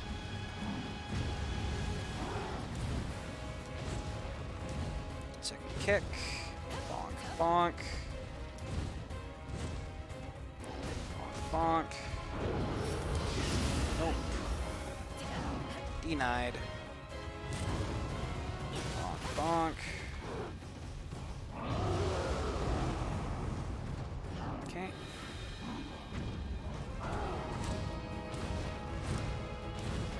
These combos are getting faster. 124. There you go. Ooh, ouch. Okay. First, second kick.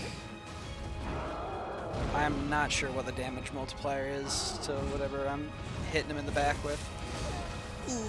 Oh, okay. I got staggered into the second kick. Fair enough. And that's why we didn't pop our spirit. Okay. Let's see here. So the real question is it worth it to use our Summoner's Candle now, get our spirit back, and then we leave this mission and go get Soul Cores? Because I don't think we have access to Soul Cores still. Just to confirm, yep, we don't have Soul Core access. Why? Game hates me. But I literally think it's because we didn't kill that Inky. I think you have to kill that Inky to unlock Soul Cores, which is the weirdest thing.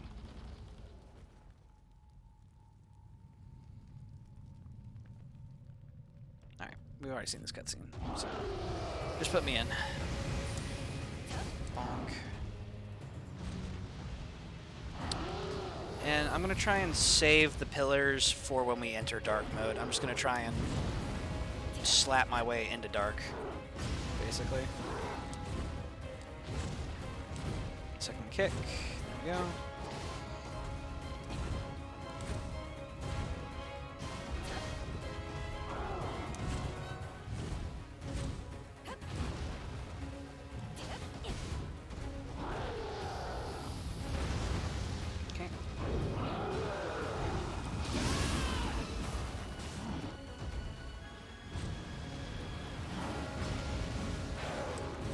Destroy that pillar yet, Anera. We've only got the 3 pillars, so we want to space them out a bit if we can. Okay, this just explodes.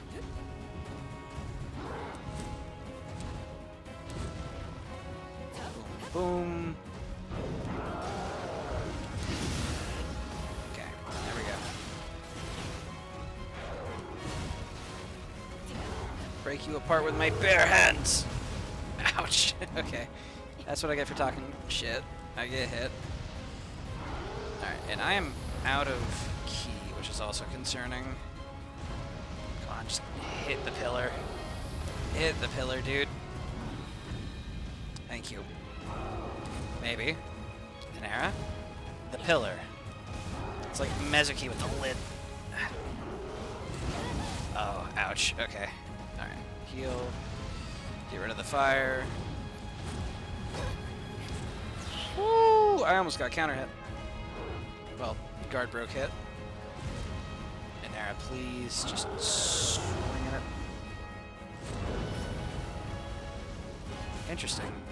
You cannot be staggered out of your grapple attack. That's worrisome.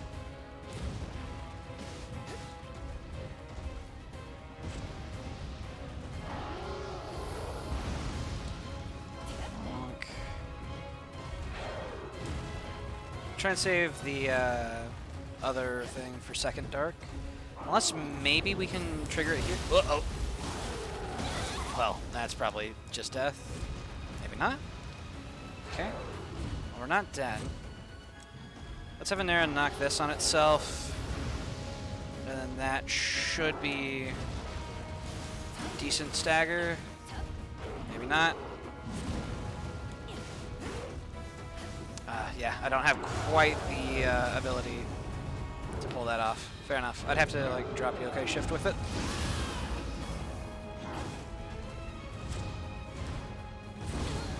Okay, that slam is a problem move. I don't have a good answer for it.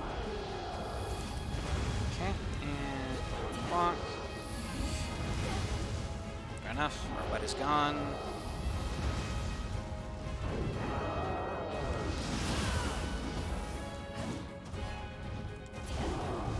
Hey, let's go. First of many staggers, unfortunately. I'm gonna have to try for. Okay, and yeah, I just don't want to be near that slam. That slam is a scary move. I don't have a good answer for. Second kick. Bonk, bonk. Bonk, bonk.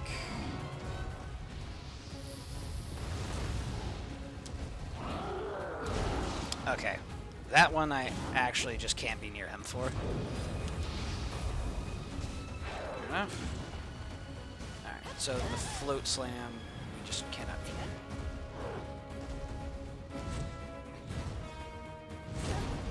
Alright, we can eat that to the block though. Just eat the stagger, basically.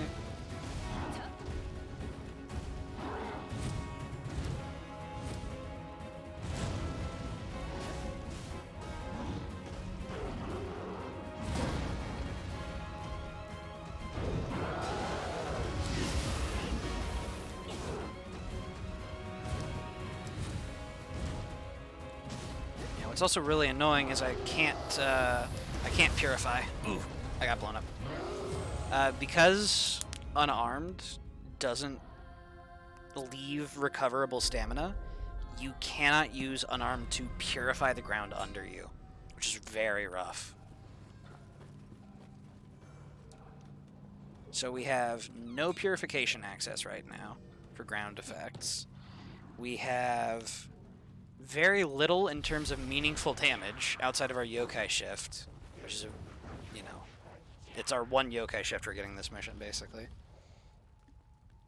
So we're going to want to try and maximize it.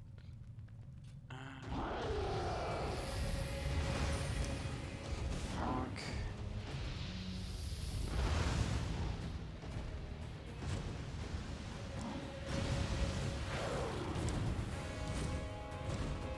There's the kick. Bonk. Bang. In.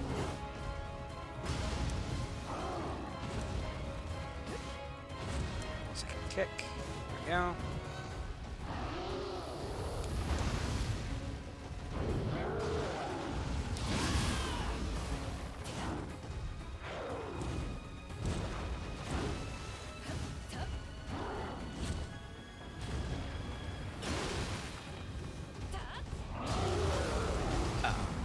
Was too close. That's a problem.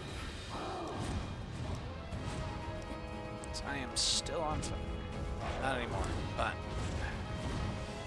sheesh, this key recovery feels pretty bad.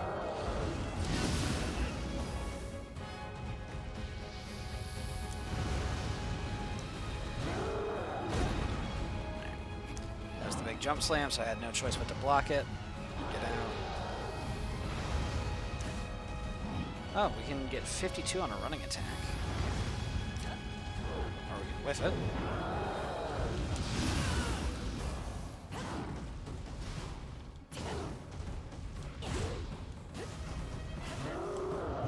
Okay, fair enough. Let us out of Dark Realm before I can get the stagger.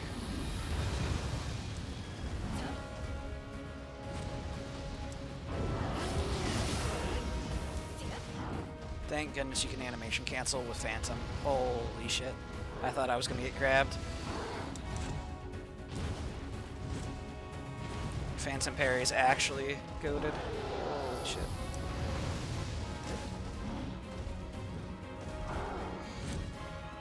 Let's see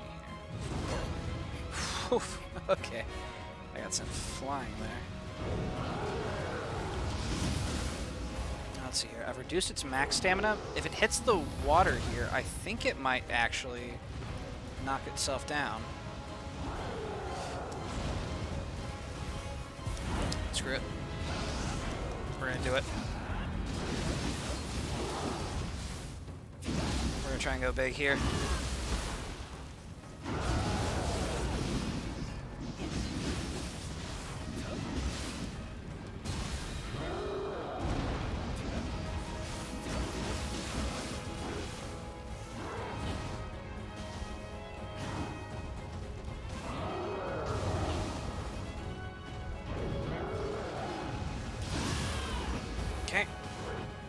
we go. Alright, we're fine.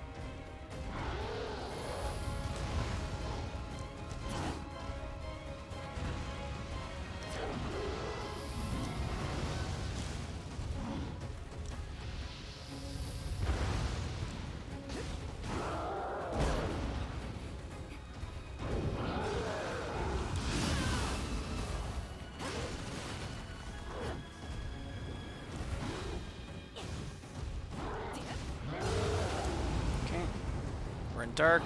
We have no water pillars to help bail us out this time.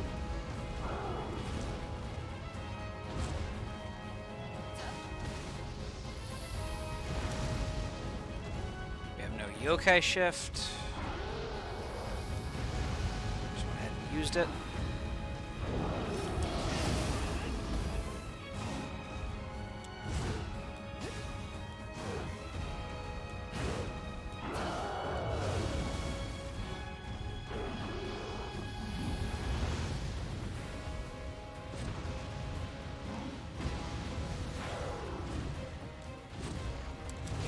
Second kick. There we go. Heal up.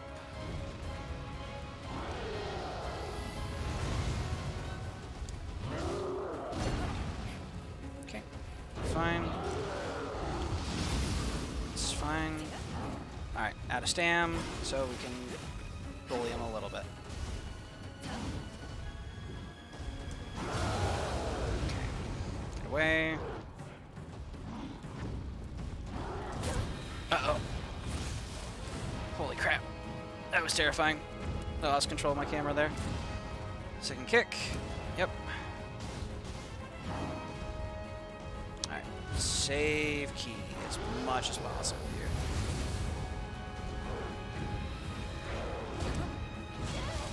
Crap.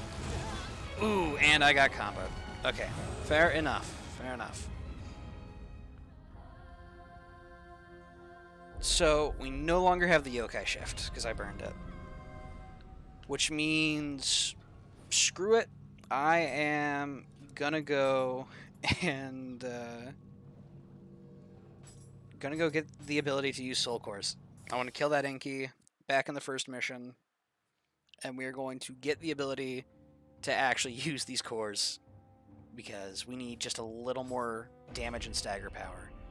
Because if I can stagger Inara, well, run Inara out of key, more specifically, and then land a big Mezuki hit, then that should be enough to just knock him down for us. So we just need to get our Mezuki club online, basically. That said, honestly, might re-clear Mezuki for the extra souls, so that way we can unlock the better unarmed gauntlets, the 11%ers. Alright. And healer's boon, yes please. Frat house is that way, little buddy.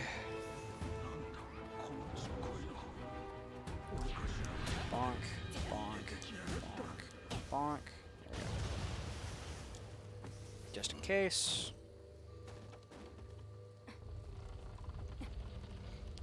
Also, since we haven't been farming enemies, we have been stuck at the base 3 medicines, which admittedly does make life a little harder. And bonk. There we go. Oh, that bow dealt good damage, though. Oh man, that felt nice. Let's see here.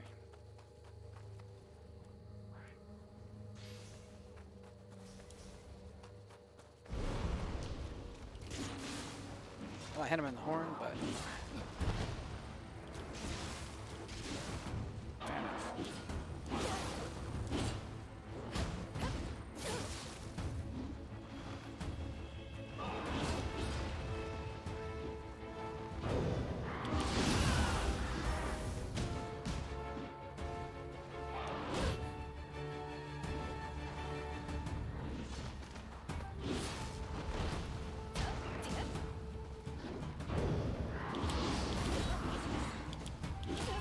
Uh-oh, I'm out of anima, so I couldn't go for a second parry.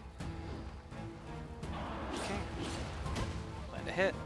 Alright, I have enough that I can do a parry again. If I could land it. Alright. Yeah, we kill that guy, we're online. Because we'll have access to Mezuki and the Ippon Datara, I'm pretty sure. Because I think we got Ippon Datara? Yeah, we do have an Ippon Datara core. So we can assign those for the raw stat buffs that they give, because currently these aren't giving us any stat buffs. Wait, Ayo? Those are actually really lucky soul cores for us. So because we are relying on Yokai Shift, getting attack damage in Yokai Shift is awesome. Melee damage in Dark Realm is great, because the boss loves to send us to Dark Realm, because we keep bullying its stamina. And then defense in Yokai Shift just gives us a little more durability to it, which is good.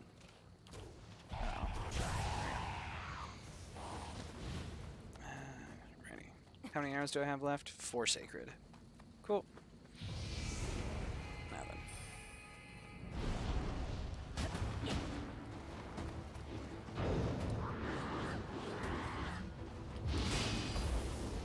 Okay.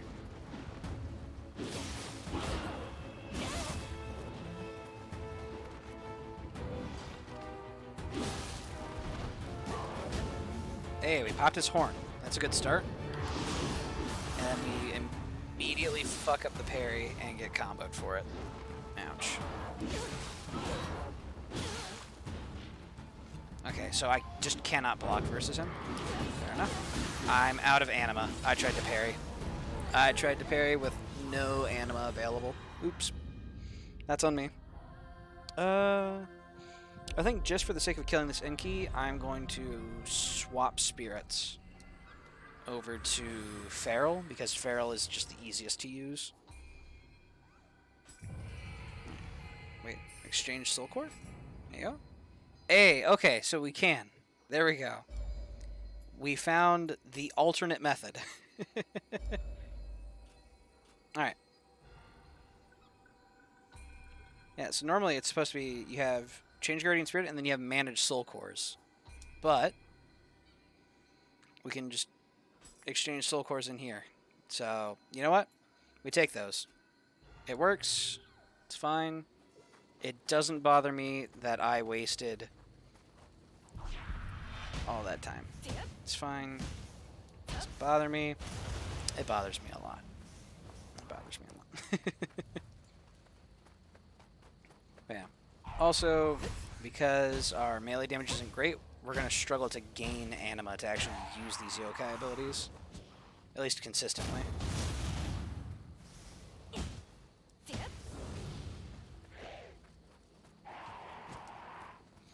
Bonk.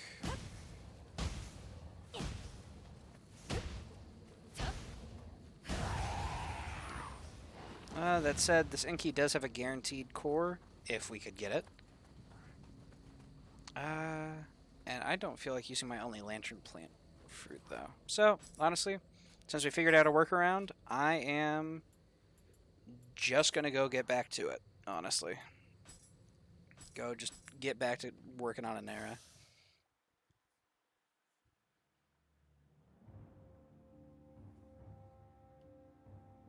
So, Beastborn, Smoke and Flames, we go again.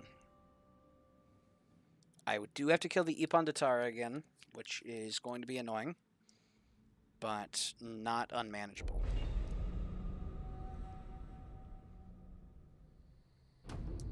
Alright, we've seen the cutscene. Let's get in here.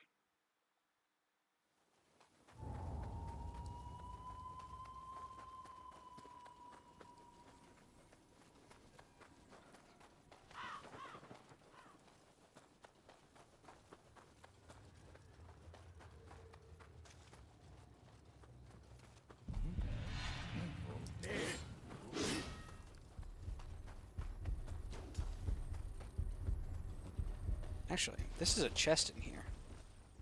Do you have anything decent in you? Ouch, I got backstabbed. Lantern plant fruit, absolutely worth it. All the pain and suffering, absolutely worth. Got another lantern plant fruit.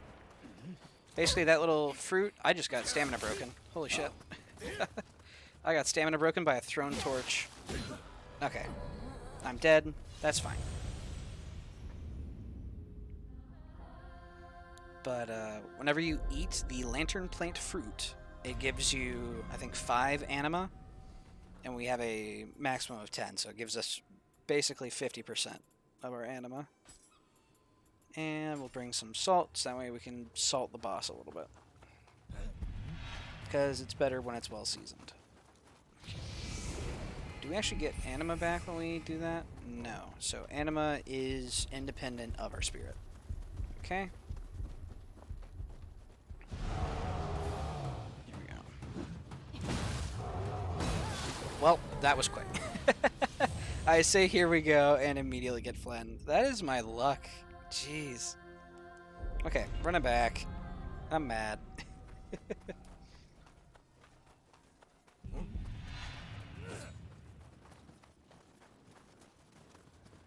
Once we get through this mission, the run is alive. This mission is like the one decider that we've got left. I don't have anima for a parry. I established that I don't keep anima between deaths. And yet still. Foolishly thought I could just walk up to the Bandatara and parry him.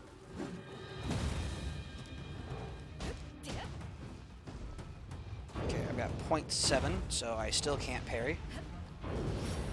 I still can't parry. 0.8. Okay, I need a better way to do this. Alright, that's 1.1, but I might be dead. Not dead. Okay, just in pain.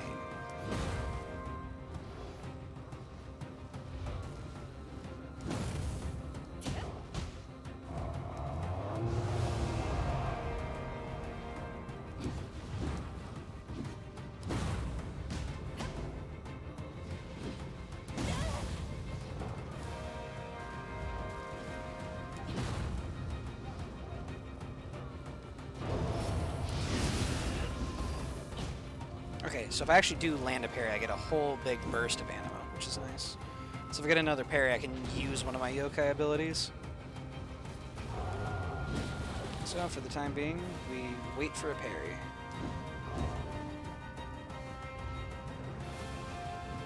And we live or die off that next parry.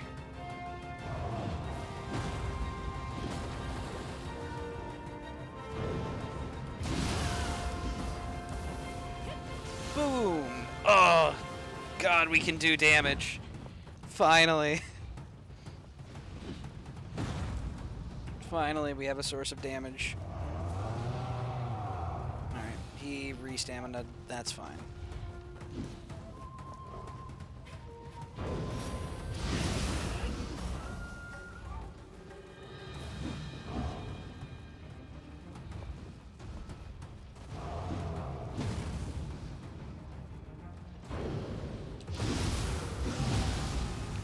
Hello. How's it going, Kuro Neko? Alright, there we go. Ipan Matara's down. Thank goodness we found another way to do soul cores. I was starting to get worried. But yeah, so welcome to the stream, Kuro. To explain the long and the short of it, I want to see if I can beat Nioh 2 with all of my weapon proficiencies at 0. That's the goal.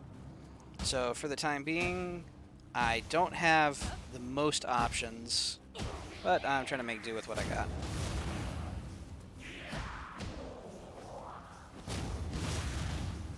I'm thinking once we get through this particular level, we can actually start getting a build going. It'll have to be like a ninjutsu build.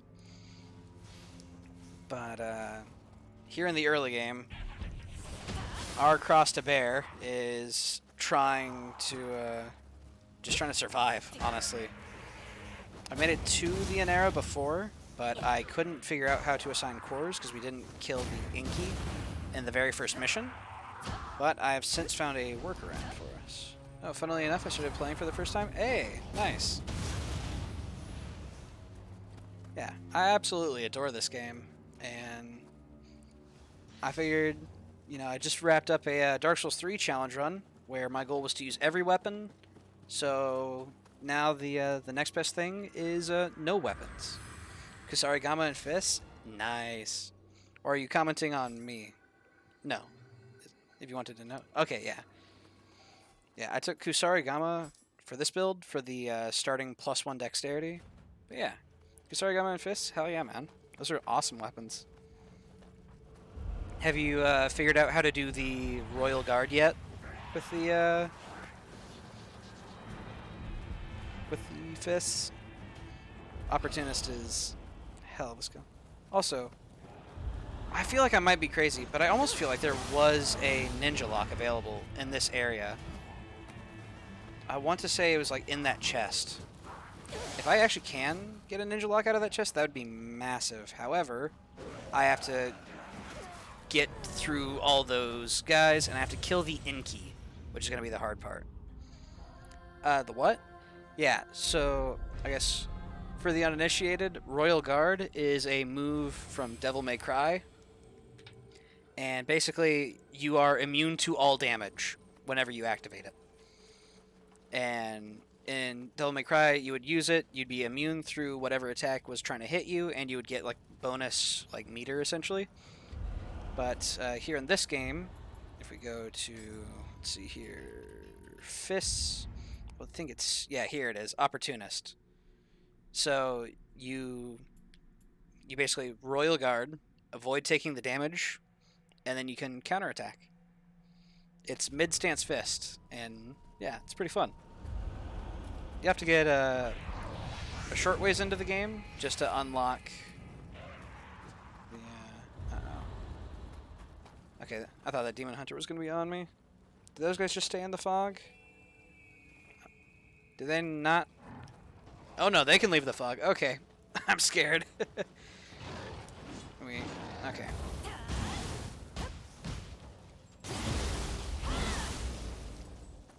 Oh, it's so nice to be able to deal damage with soul cores.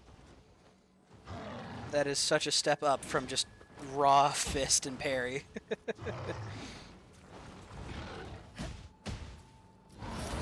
Uh-oh. Ouch. Okay, that's fine. By the way, how long will it take me to unlock Amyo Magic? Magic is at 9, but still nothing. Once you get into the 3rd mission of the game, you can get an Amyo Mage's Lock, which will get you started on Magic.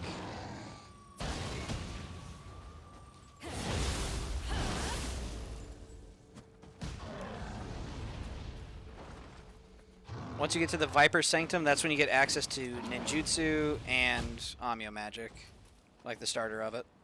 You just have to find the appropriate lock. For the Ninja Lock, it is in the house, sort of before the cavern.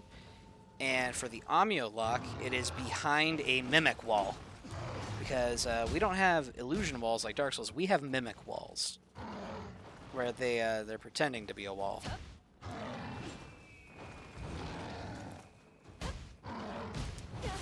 Ouch. Oh, he dodged. That's actually awful for me. That is kind of the worst. Okay.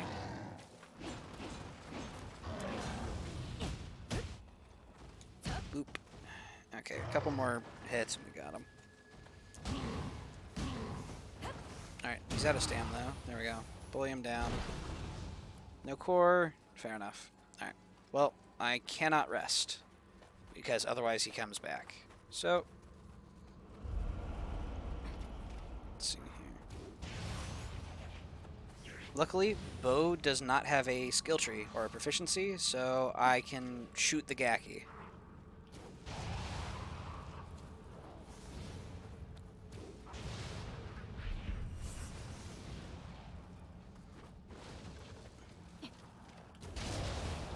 Go. Hey, Gaki Soul Core. That's good for us. Allows us to gain Amrita. Uh-oh. Okay, fair enough. Drop this.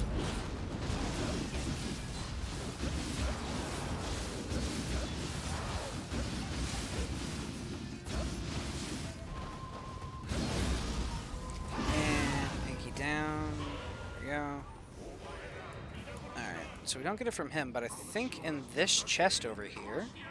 Ninja Lock? Right? Hey, there we go. All right. So we're actually online sooner. We have a ninja lock.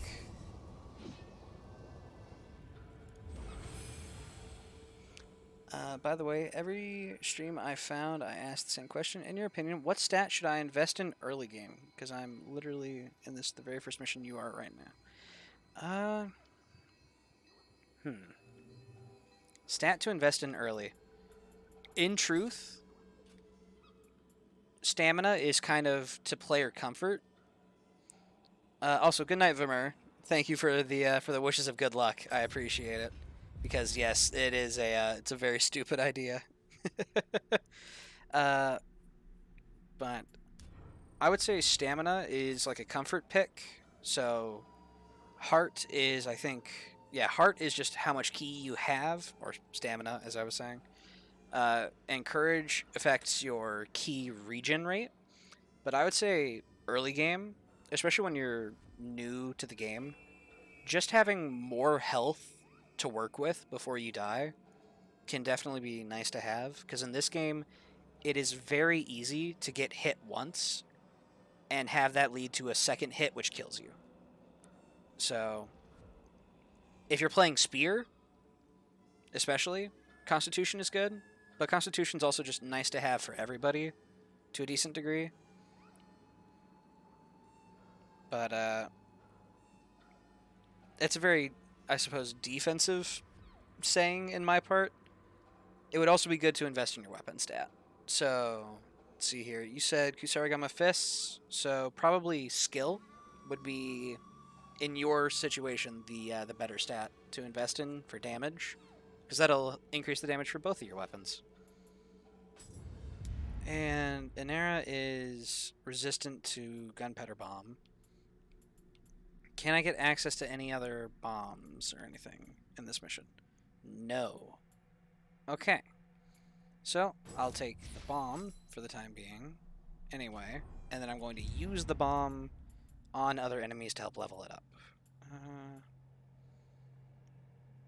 Allows you to use a yokai ability while in yokai realm to purify. Yes, please. Being able to purify. Okay, we have a way to purify. We have a way to deal meaningful damage. And I'm currently spamming the Kusarigama square attack in the high stance. That crap reduced the key of the enemies like crazy. Oh yeah, high stance is really good. The only real thing to note in this game is that your dodge changes depending on your stance. So in high stance, you have this very slow roll, but if you go into low stance, you get a quick step, which is much preferable for dodging. So basically, you want to say dodge around in low stance, swap to high stance to get your hits, and then swap back to low to go back to evading as need be. As fun as it is to just like stay in one stance, it is very important in this game to swap stances. Which is why I'm not engaging with that system at all, and I'm using my bare hands. Okay, let's see here. We can now ready jutsu, ninjutsu, as many bombs as I can carry. Oh. All the bombs. Set a shortcut, because I need them for now. Alright. The fire bombs won't be great for Inera because of its fire resist, but I can farm the skill on some of these other enemies. Bonk. Because now I can start dealing actual damage. Because pretty much, whenever you deal damage with a weapon or a skill, that's how you gain proficiency in it. So now I have 639 proficiency in ninjutsu just by blowing up that one guy. So I'm going to go blow up the Gaki, I think. Oh, these guys didn't respawn. Okay, fair enough. Well, oh well. Yamato Tachi. What stats do you have? Block critical. Amrita earned. Admittedly, just getting more souls would be nice. So the reason I don't have anything in my primary slot is because even in Yokai Shift, it still counts your weapon. Like, your Yokai Shift damage scales off your weapon, and uses its stats. So I did a little testing, and I found that I could still gain proficiency even if the damage I was dealing was yokai shift and not the weapon itself.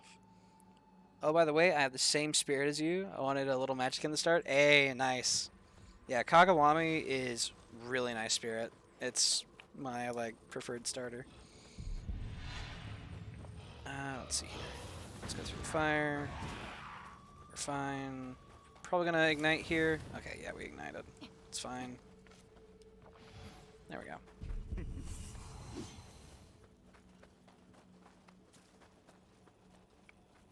Ladder, just in case. Alright. And I can kill these guys at the gate to get a little more ninjutsu practice in. But yeah, we actually have damage now, which is really nice. Not gonna lie. Once we actually get to the boss to fight Anera, again, because technically I started it, but once we get back there, it'll be shurikens that I'm going to need to use. For now, though, I can use the bombs just to farm, because the bombs are really good at farming. Bonk. Bonk. There we go. By the way, since I'm assuming you played this before, what spirit do you recommend to change to later on? I would say that is completely build dependent. If you are looking to rock a melee build, it would be different than if you were trying to rock like a magic build or a ninjutsu build, you know. It's very very dependent. I know in the super late game, I run Ho, which is from I think the 3rd DLC, maybe the 2nd DLC, if you have those. But of the base game spirits, the starter ones are actually really solid. Alright. Melee magic build, I want to infuse my weapons. Fair. If you want to go all in on like purity, you could use purification talismans and use Ho.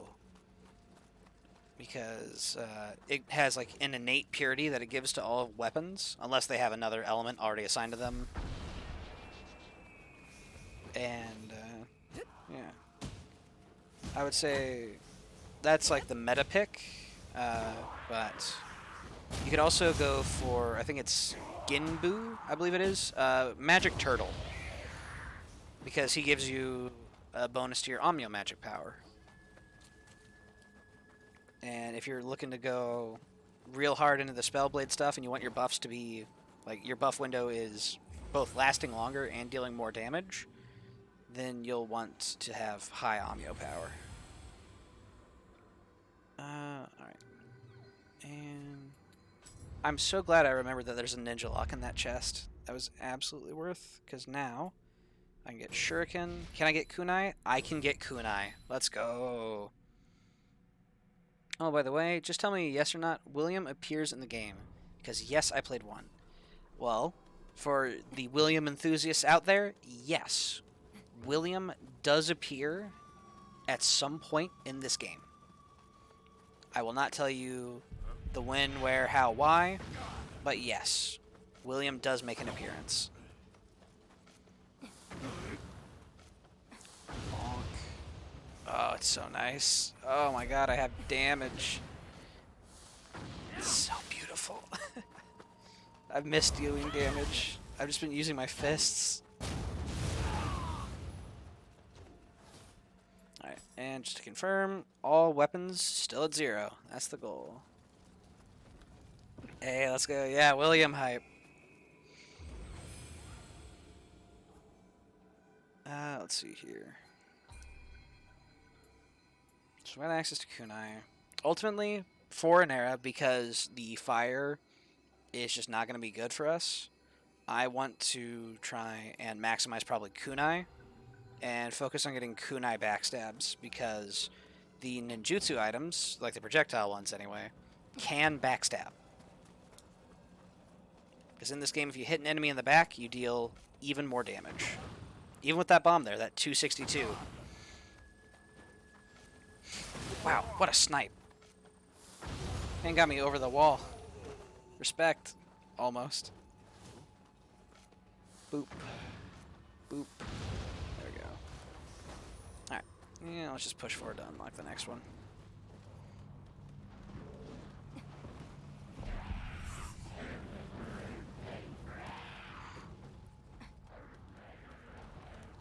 But yeah, I absolutely adore this game, and doing a challenge run for it is making me appreciate the game's just the breadth of systems that are available in the game. That's like, yeah, melee combat is kind of the main focus, but even so, if you just want to ignore melee combat, you can certainly try.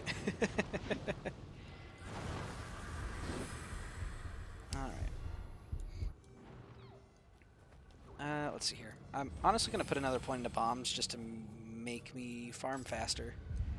Reduce the ninjutsu cost, increase the amount I can prepare. Good stuff. Alrighty. Ready jutsu.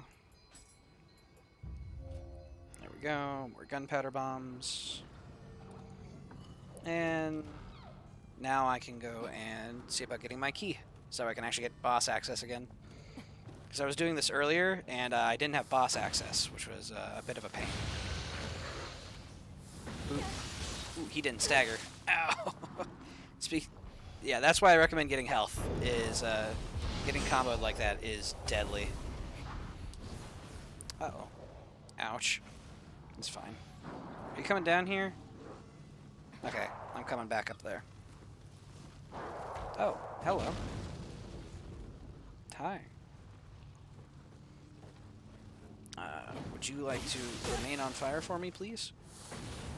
Bonk. Oh, I was way early. Shame on me. Alright. Oh, he's down here now. Pro tip, every time you see that sort of like black smoke, be ready to get the hell out of Dodge. Then again, I think that was actually in the first game, but either way, it's spooky. Let's see here. Toughness, backstab damage taken, I don't really care. Dash key consumption is tempting. Stealth, life, toughness. Honestly, yeah, kinda. Oh, yo, we got a shinobi robe, though. Hey, yo, we got shinobi robes. Life 26, untouched ninjutsu, though. Okay. So we need to get our skill up to 6. Well, we have our next goal before the boss. I want to wear those robes for the ninjutsu power, because that'll be a good bit of bonus damage.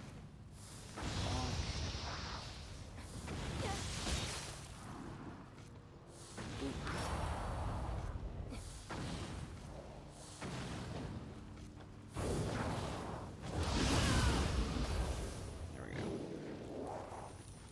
And I'm out of bombs for that guy over there. Fair enough. Alright, let's see here. I only need skill 6, so I just need 600 more. Cool. I can do that. Cool.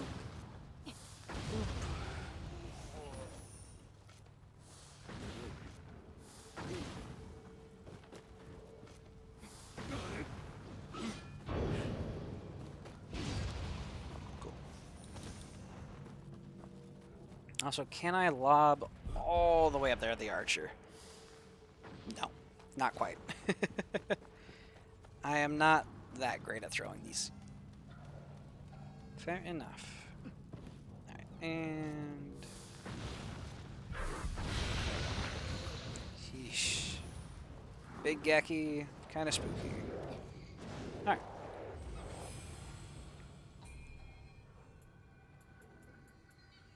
And I need skill 6 for that armor. Bad idea, fight 3 persons at the same time. Depends on the weapon. As a staunch axe enthusiast, you can take it. I believe in you. Bombo clap, yup. Let's see here. And I'm going to save the skill points, honestly. Because my yokai shift scales off the damage of my weapon. And my weapon is my fists. In theory, by getting more barehanded damage, I would be able to increase the damage of my yokai shift. So I want to save my samurai skill points. This is a weird build.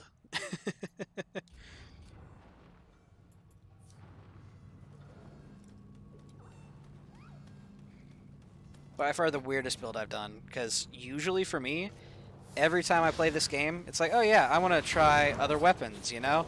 And then I'm like, or I could play axe, you know? I could play, you know, I could do like a ninja build. Or I could play axe. Alright. Just a couple more ninja skill points, and then I'll have decent shurikens, and then... Well, I guess I still need to get a living weapon. A living weapon would be really good to have.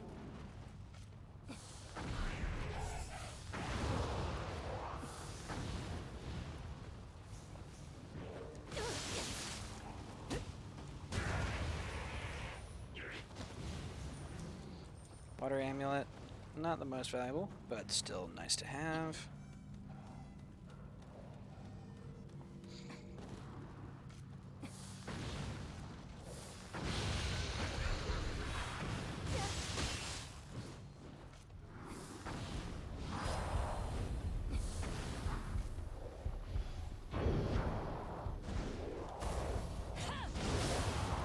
Nice.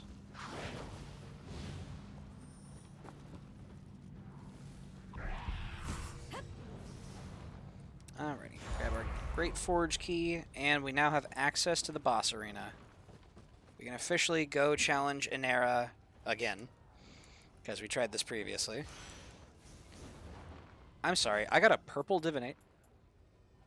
Okay. The game enjoys slapping me around, but sometimes it's just like, yeah, here's the exact items you need. Let's see here. Lock this. Lock this. I think I see what fist skill I will aim for. Ooh, which one's caught your eye? They're all really flashy.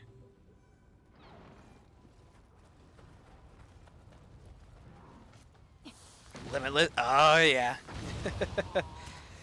I know. Glenn in the chat. He's a bit of a Limitless enthusiast himself.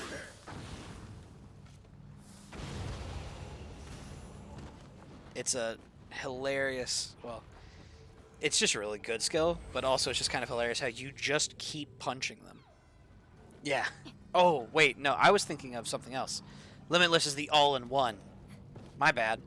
I was thinking of the, like, infinite punches.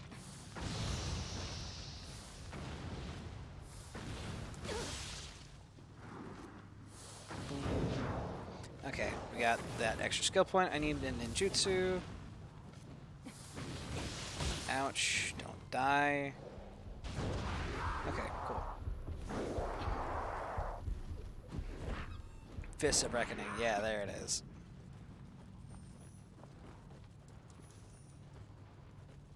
Alrighty, and I'm not going to take the fall this time, because that'll kill me. Alright, there we go. And I've got my 2 extra ninja skill points, so put them into shurikens. And now I need to go ahead and finish farming my living weapon. Well, not living weapon, but my yokai shift. There we go.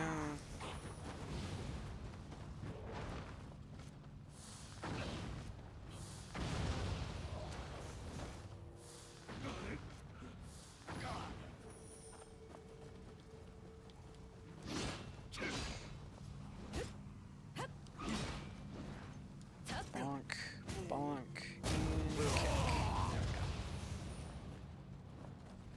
Alright, I need to kill Gakis. The Gaki are basically just a storage of Emerita.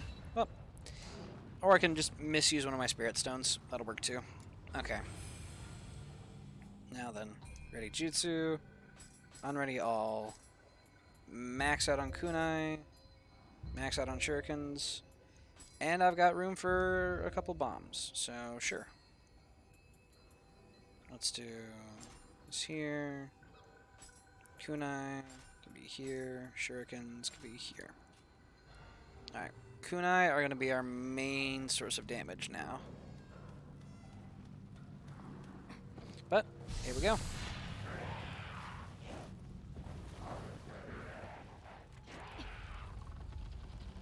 Alright, back into it.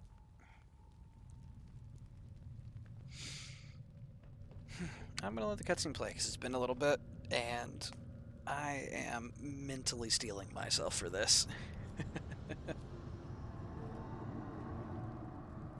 But yeah, fun fact, the Nioh 2 wiki is missing a location for ninja locks. Because it says the first place that you can get a ninja locks is in the third mission. But you can actually get one in the second mission if you do the Dark Realm, kill the Inky, and then open the chest in the building that it was guarding. Okay, let's see here.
I forgot to put on my chest piece. Second kick. Okay. Equipment. Shinobi robes with unlimited ninjutsu, please. Ouch. Okay, I took one hit to the back. We're fine. Ooh, I was early on that. Ouch. I'm out of stam. I might be dead. Ooh, I am dead. Fair enough. That mistake cost me. Oh well. Now we're in the proper armor. Oops. Middle of the fight is probably not the best time to be swapping gear. Let's see here.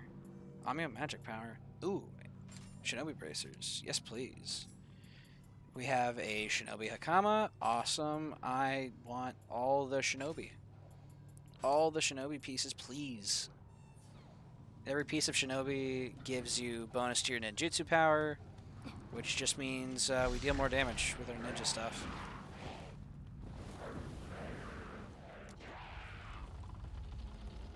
Alright. Skip the cutscene. 163 with 25 fire damage. It's not bad.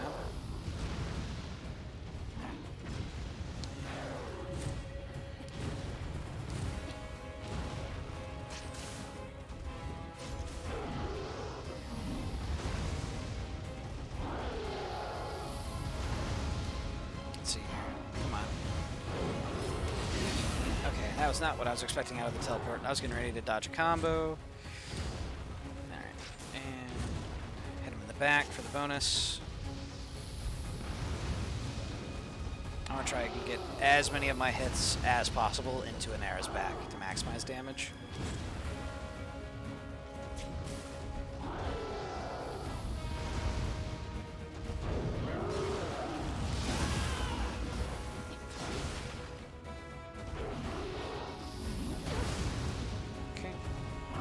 Not on fire.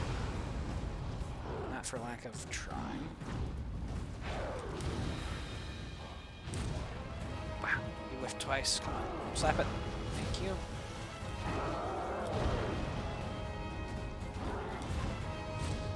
Ultimately, I think this is going to still come down to us barehanding it, but...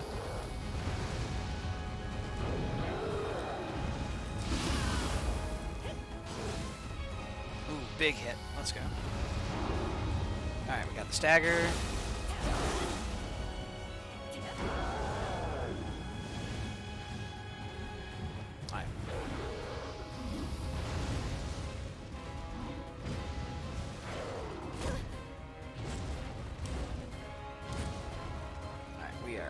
out of key.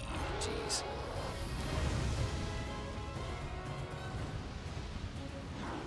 I actually still have 2 pillars left, which is a lot better than I thought I had. I will absolutely take that.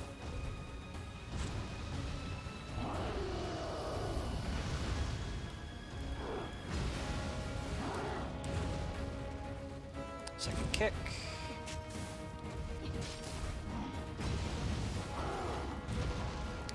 Well, he dunked water on himself, and I really can't do much about that.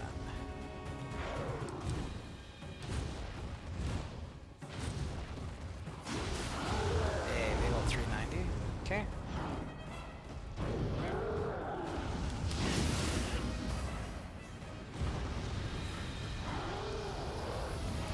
Let's see here. If I get him to knock down this pillar, I then do a Mezuki swing. And there we go. Yokai shift. And take it. And we go ham.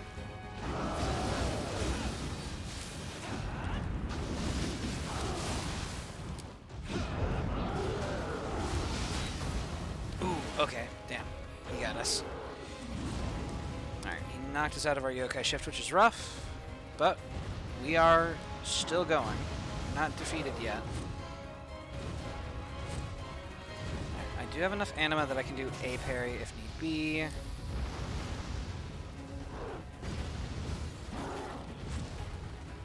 Second kick. Okay.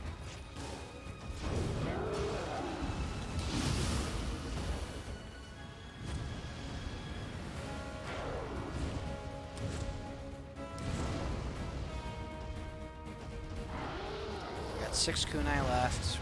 Doing all right. We just need to land a couple more parries. I think we got this. Backstab.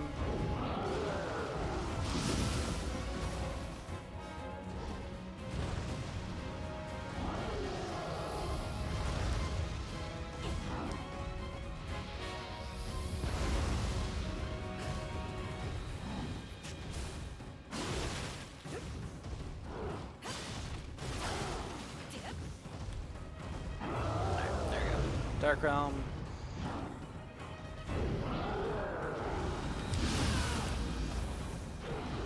Okay, we get another parry, I can get another Mezuki. Just gotta get another parry, so. 455, let's go. Ooh, that actually knocked him out of his Dark Realm. Let's go. Let's go, chat. We got big damage now. The build's coming together. We're making it happen. Boop. Boop.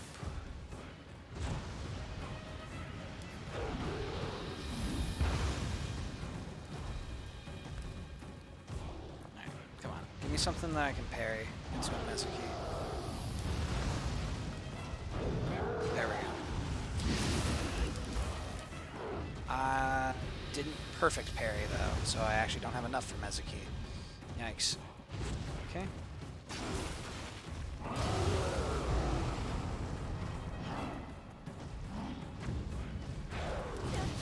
Uh-oh. Whew, that combo came out fast. Okay.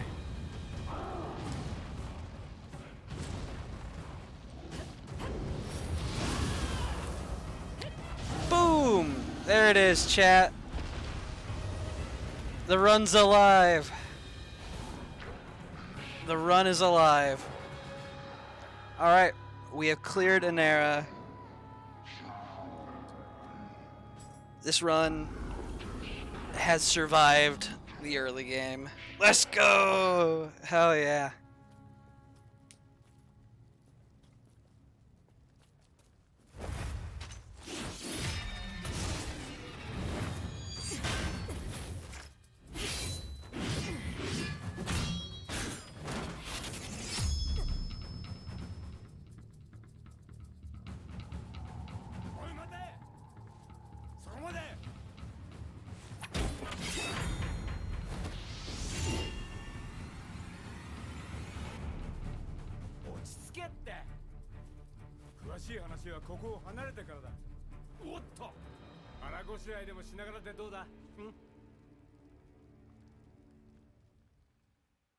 Also, this game looks so pretty. Oh man. I think this was like a 2019 title, and it looks so good, even today.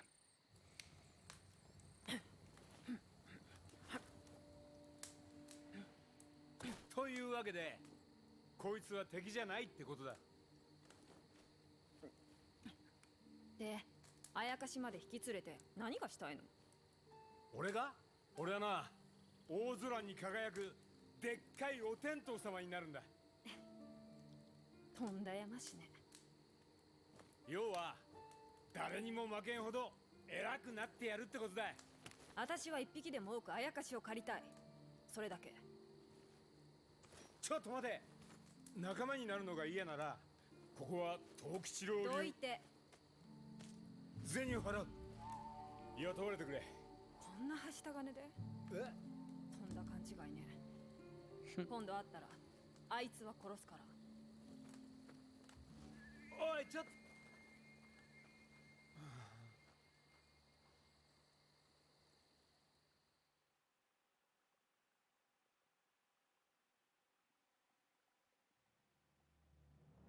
Yeah, I'm thinking once we get to Act 2, I'm going to go ahead and see about getting dinner, which means I will be wrapping up stream.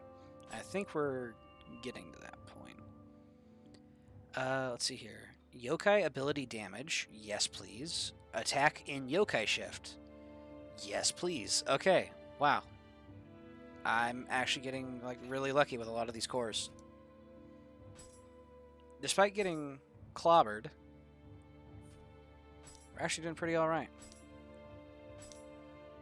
Now then. The true test. Our melee skills are all still at 0 proficiency. Let's go. It's possible, chat. Let's see here. Increase your resistance to yokai and dark realms, reducing their slowing effect on your key recovery rate. I need anima gain, though. Jutsu power, yes. Key, yes. Key recovery speed, yes. Amyo and life. There we go.